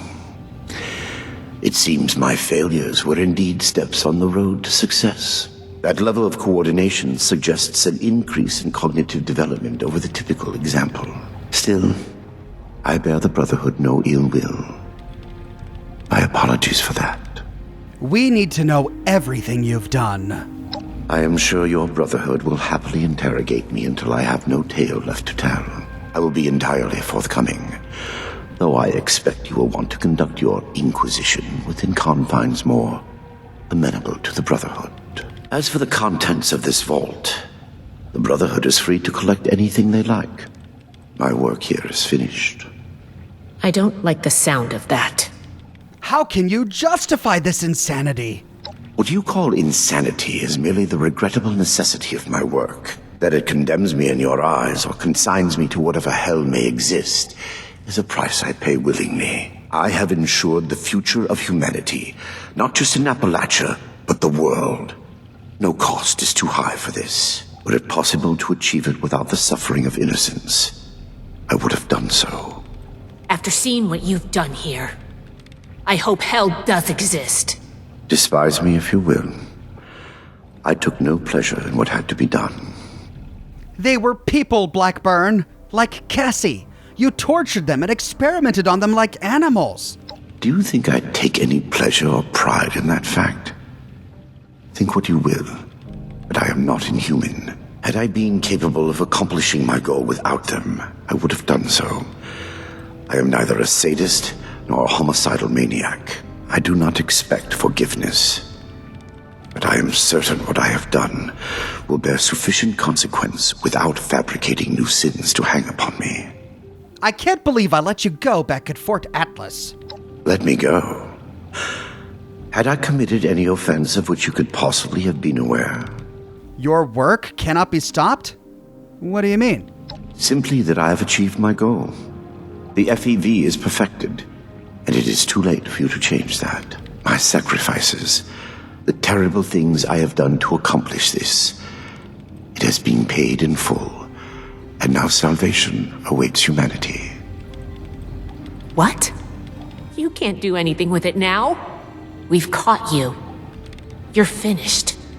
Have I given you any reason to believe I have not already taken the necessary action? Okay, that's not good.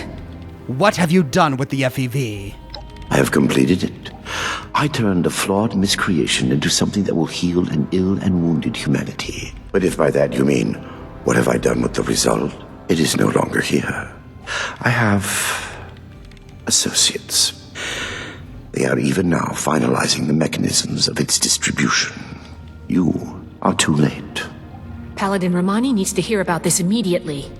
I think we're done here. I am at your disposal, then. You can head out. I'll radio for a team to secure the site and get the prisoners to safety. Then bring Blackburn back to the fort. I'm sure the others are going to have a lot of questions for him. Good work, Initiate. I'm glad you were here. With that, we complete a satisfied conscience, and we learn the plans to craft Blackburn's bungalow at our camp. Blackburn's bungalow is essentially the backwoods bungalow that we already had access to in Fallout 76. It's a cool little bungalow, but there's really nothing about it that makes it distinct from the other bungalow we have had access to in the game. Also, I'm not exactly sure why he has a bungalow. We never see a bungalow of his in the game. We know he never lived in one. He lived in this vault while doing his experiments, but it's cool to have nonetheless. On a table next to Dr. Blackburn is the holotape, Vault 96 orientation session. You should be getting back to Fort Atlas, Initiate. Yeah, I will in a bit. Thank you, Valdez.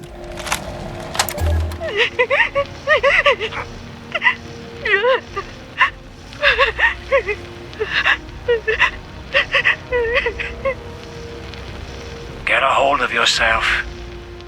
Bastard. Nina's dead. Eric, dead. All because of your damn quotas. If you can't show a little compassion, shut the hell up.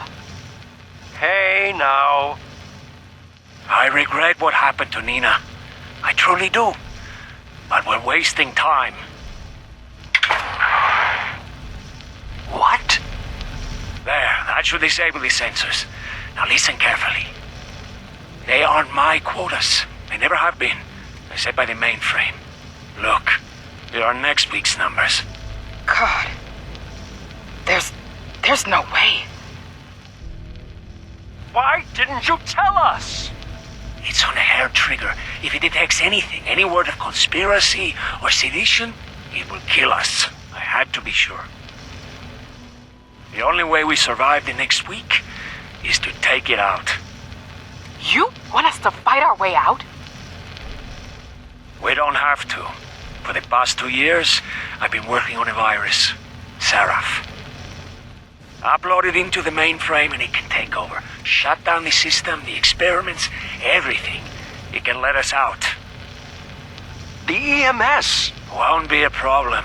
I designed that system. My students wrote the damn protocols. I can beat it. We can't go on like this. I'm in. For Nina. Jeanette? Hans? All right. What the hell? Sure. Here's what I need from you. We move on Saturday, just before the quota check. Be ready. Sensor discrepancy detected in the Overseer's office. Applying cancellation algorithm. Done. Have a good week, everyone. Dismissed. Despite turning off the sensor at the beginning of the conversation, it appears the Vault mainframe overheard them and began the cancellation algorithm. But they didn't know it, not until it was too late. Heading back into the Overseer's office, we find another holotape on Blackburn's bedside table. FEV Research Log Number 148. Research Log Dr. Edgar Blackburn. Number 148. I can feel the end approaching. The equations fall into place, and I can see the shape of it. The perfected FEV. Even in my restless dreams, that vision of the goal is the only succor now. What I have done to reach it can never be washed away. I have been right, but that is small comfort. I give them numbers now, and try not to listen when they speak to me, pleading. I prefer to sedate them when removing them from their holding cells. Unconscious, they cannot weep or stare accusingly at me. I cannot make them understand that we are alike part of a greater destiny. They think me inhuman, uncaring. I know I would be no different were our roles reversed. I do not blame them for hating me. I lie in my cot at night and see their faces. I remember them all, and wait for sleep to carry me to the visions of when I can finally stop. Final candidate number 3 is ready for verification. I am within 2, perhaps 3 iterations of success. Will I be able to sleep untroubled when this is over? Or will punishment for what I have done be a mercy, freeing me from its memory and log? In the end, he is horrified by what he has done, but like a coward, he doesn't look them in the eyes. He sedates them. He doesn't want to hear them calling his name. He doesn't want to be faced with the reality of what he's doing while he's doing it. All of that's just a distraction from the greater good. Shut it! There is nothing left for you here. I am certain your paladin and knight will extract any information I'll be they fine need. here. Report once I back am to the under paladin and guard the at your knight as soon fort. as you can. Wow, they really want me to get out of here. But we're not done. On a pushcart in the middle of the room is FEV Research Log Number 1. Research Log, Dr. Edgar Blackburn. Number 1. Under any other circumstance, it would feel foolish to begin recording these before my work has even meaningfully begun. I developed this habit during my graduate studies, a tool helping me as much to retain my insights as to preserve my failures. Here, when nothing about what I am to undertake is normal, I break with tradition and start these logs now. Posterity requires this moment be kept. What I am about to do will almost assuredly make of me a villain in the eyes of many. My work is distasteful and must be conducted in secret. Here, for whatever person may one day hear this, I say for the record that what I will do, I do out of love. An unselfish love that knows no rest. Not for a person. No cliched deceased spouse or lost child motivates me. Humanity is my love. Though none would accuse me of excess sentiment. We are a species tormented by the ravages of the Great War, reduced to vermin eking out an existence in the rubble of the world that was. The mistakes of my past are writ on the face of every survivor, living in fear of the mutated horrors that stalk the wasteland. I can correct this. I must. We are not meant to live like this. There is a way forward to free us from the horrors I created. Yet I fear the failures that lie between me and the future I see. They will be many, and they will cause a great deal of pain before I am done. The sins of West Tech must be undone. The price will be extreme, but it must be paid. If my life is included in that price, I will pay it gladly. I record this log not to seek forgiveness. I neither deserve nor require it. I ask only that you, my hypothetical listener, know that the things to come are not the product of ill intent or a sadistic mania. One day, good will come of the evil I am set to do. I hope that you are there to see it, and understand, and log. Whoa, was that a jab at the plot of Fallout 4? No cliche like a dead spouse or a missing child? Bethesda, guys, I think you may have some dissension in the ranks there. Back inside, we find another holotape on the tables to the right. Huntersville Memories. Personal log, Dr. Edgar Blackburn, Huntersville. I should never have allowed Dumont to convince me to stay with West Tech when they shuttered the Greenhouse Initiative. The Panimmunity variant was intended to shield us from biological warfare and make the population safe from the horrors war could unleash. The Greenhouse Initiative turned the same work to feeding the ever-increasing starving masses. Noble goals and worthy science. The discovery of the FEV abandoned all that. The awesome potential of the virus, what it could do if harnessed to those same ends, ignored. Instead, they saw a weapon. Super soldiers.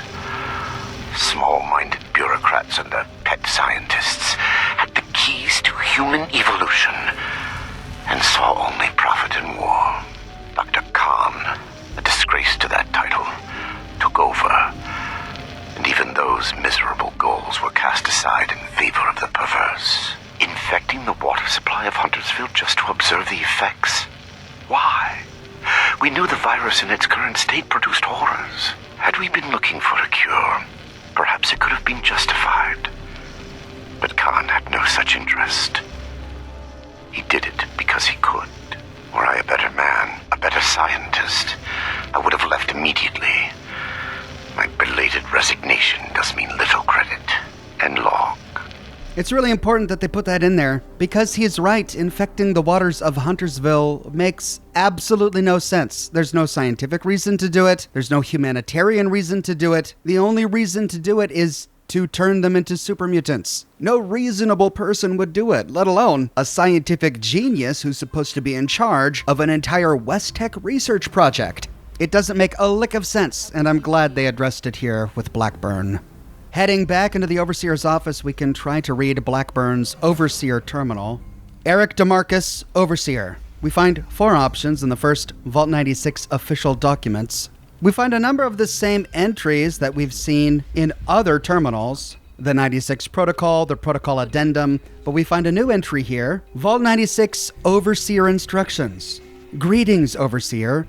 As you now know, the protocols for Vault 96 differ from those presented in your introductory briefing. This description was necessary in order to secure the cooperation of the specialists required to complete the Vault's research objectives. As Overseer, your primary responsibility is to distribute weekly research quotas, track progress, and ensure results. Quotas will become increasingly aggressive and will require that your team be kept properly focused and motivated. To that end, you may direct Vault robots in instituting whatever security or disciplinary measures you deem appropriate, including withdrawal of food, other resources, intimidation, violence, or execution. All residents will be strictly monitored. Any attempt to conspire against, resist, or disrupt these protocols will result in termination. Once all other residents have been terminated, if at least 250 weeks of research were successfully completed, you and you alone will be permitted to exit the vault. Oh my God, he had a way out. As long as everybody kept doing this for 250 weeks, he would have lived. But instead of waiting it out, instead of letting Nina die, and letting Hans die, and letting Jeanette die, and letting Molly die, he created the virus to try to get everybody out, even though had he just waited a little bit longer, he could have left alone. In the next one, Cryonics Bay 86, where they were keeping X-001. Under no circumstances is any resident of Vault 96 to tamper with, disable, remove, or destroy the security seals on Cryogenics Bay 86. Any attempt to do so will result in the immediate termination of all life within the vault. Automated research systems may be used to retrieve genetic samples from this bay as required. Samples should be considered extremely hazardous and handled with all possible caution. So Eric didn't let Molly or Nina access X-001 because had he done so, everything in the vault would have been killed, including all of the scientists. In the last one, research quotas, August 2080. Weekly research quotas for the month of August are as follows. Week 146, 524 credits. Week 147, 540 credits. Week 148, 568 credits. Week 149, 591 credits. From week 146 to 147, credits jumped by 16. From 147 to 148, credits jumped by 28. From week 148 to 149, credits jumped by 23. That's an average of 22 new credits each week. Eric couldn't have gotten out of the vault until week 250. He was still 101 weeks away from ensuring that he would get out alive. Remember, the rest of the staff could have been killed, but he wouldn't have been released unless 250 weeks had been accomplished.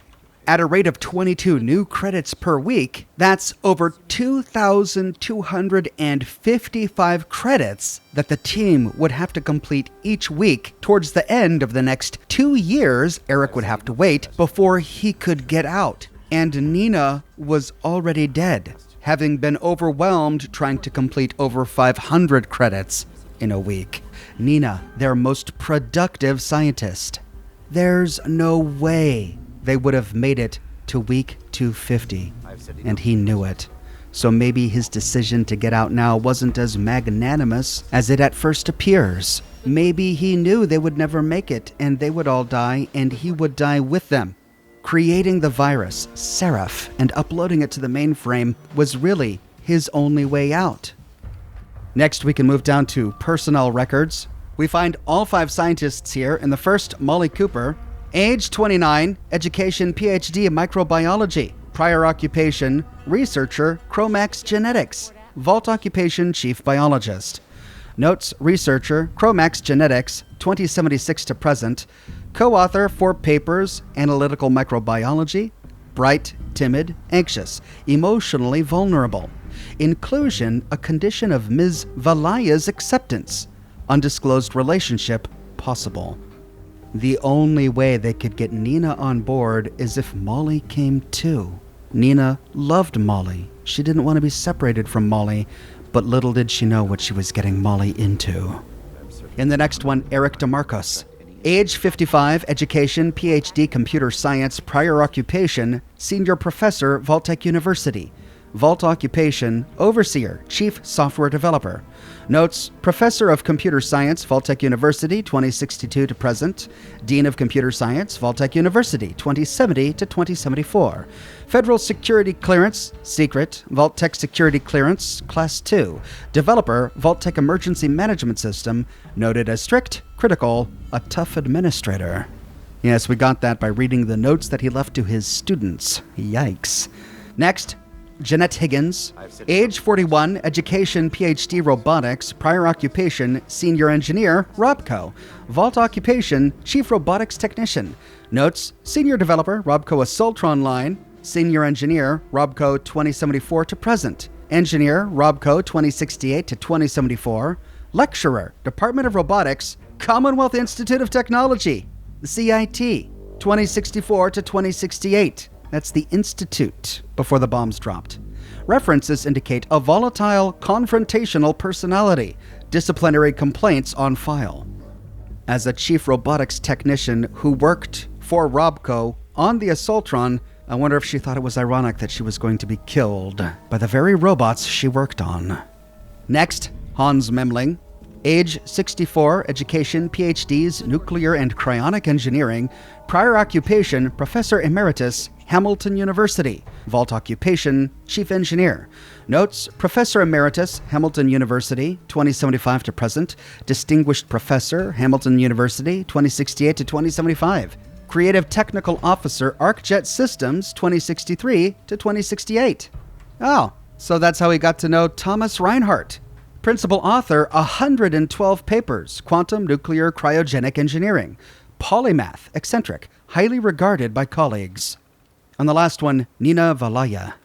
Age 44, education, PhD, genetics, PhD, biology. Prior occupation founder, Chromax Genetics. Oh, so she founded Chromax and met Molly while Molly was an employee there.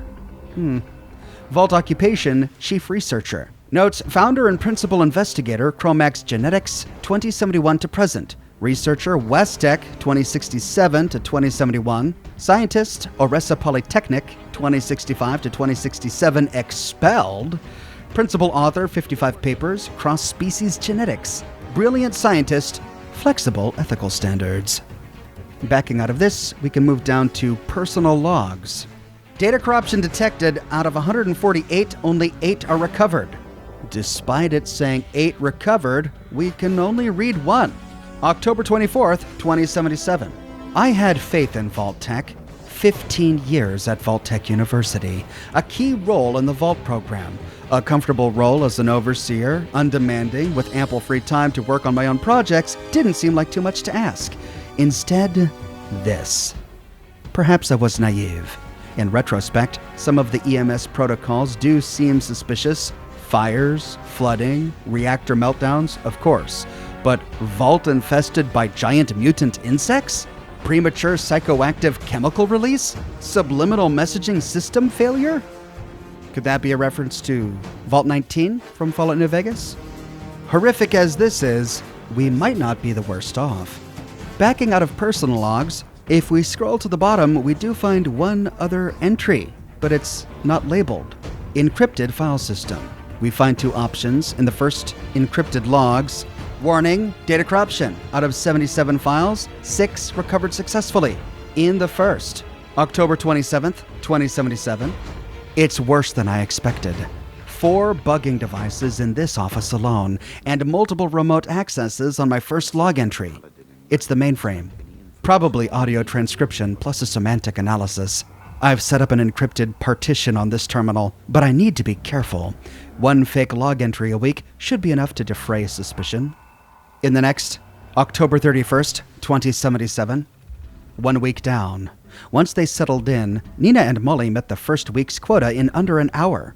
Hans is running everything else single-handedly. He fixed a reactor leak before the EMS even engaged. Jeanette still won't speak to me. In the next one, November 10th, 2077. One of the Seraph tapes was at the bottom of my bag. It was still in prototype. I've got almost nothing to work with. A few snippets of code, one old workstation, but in theory, if it worked, it could take out the mainframe. It could get us out of here. This is going to take months or years. I can't tell anyone. One slip, and the mainframe will kill us. We only get one shot at this. We have to make it count. In the next one, June 21st, 2080. They're suspicious. I show up at the weekly kickoff, hand out their quotas, and head back upstairs. I don't socialize. I don't have time. Not if I'm ever going to get this done. I've almost finished the network penetration algorithm. After that, it's on to the payload. Just compiling the modules takes days.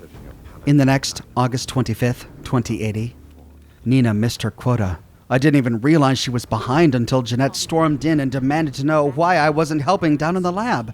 I tried running some simulations under her login, but it was too late. She knew it. We all did. I'm so close. It's too late for her, but not for the rest of us. And in the final one, August 31st, 2080. My old password still worked.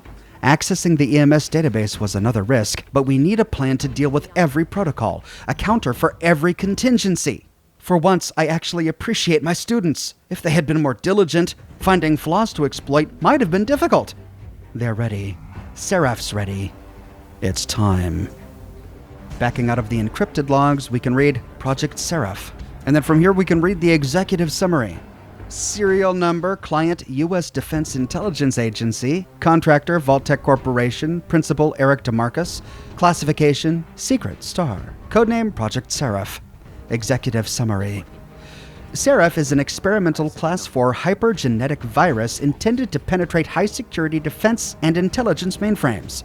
Seraph is to aggressively seize and expand control over network infrastructure, utilizing advanced adaptive AI to counter attempts to neutralize the infection.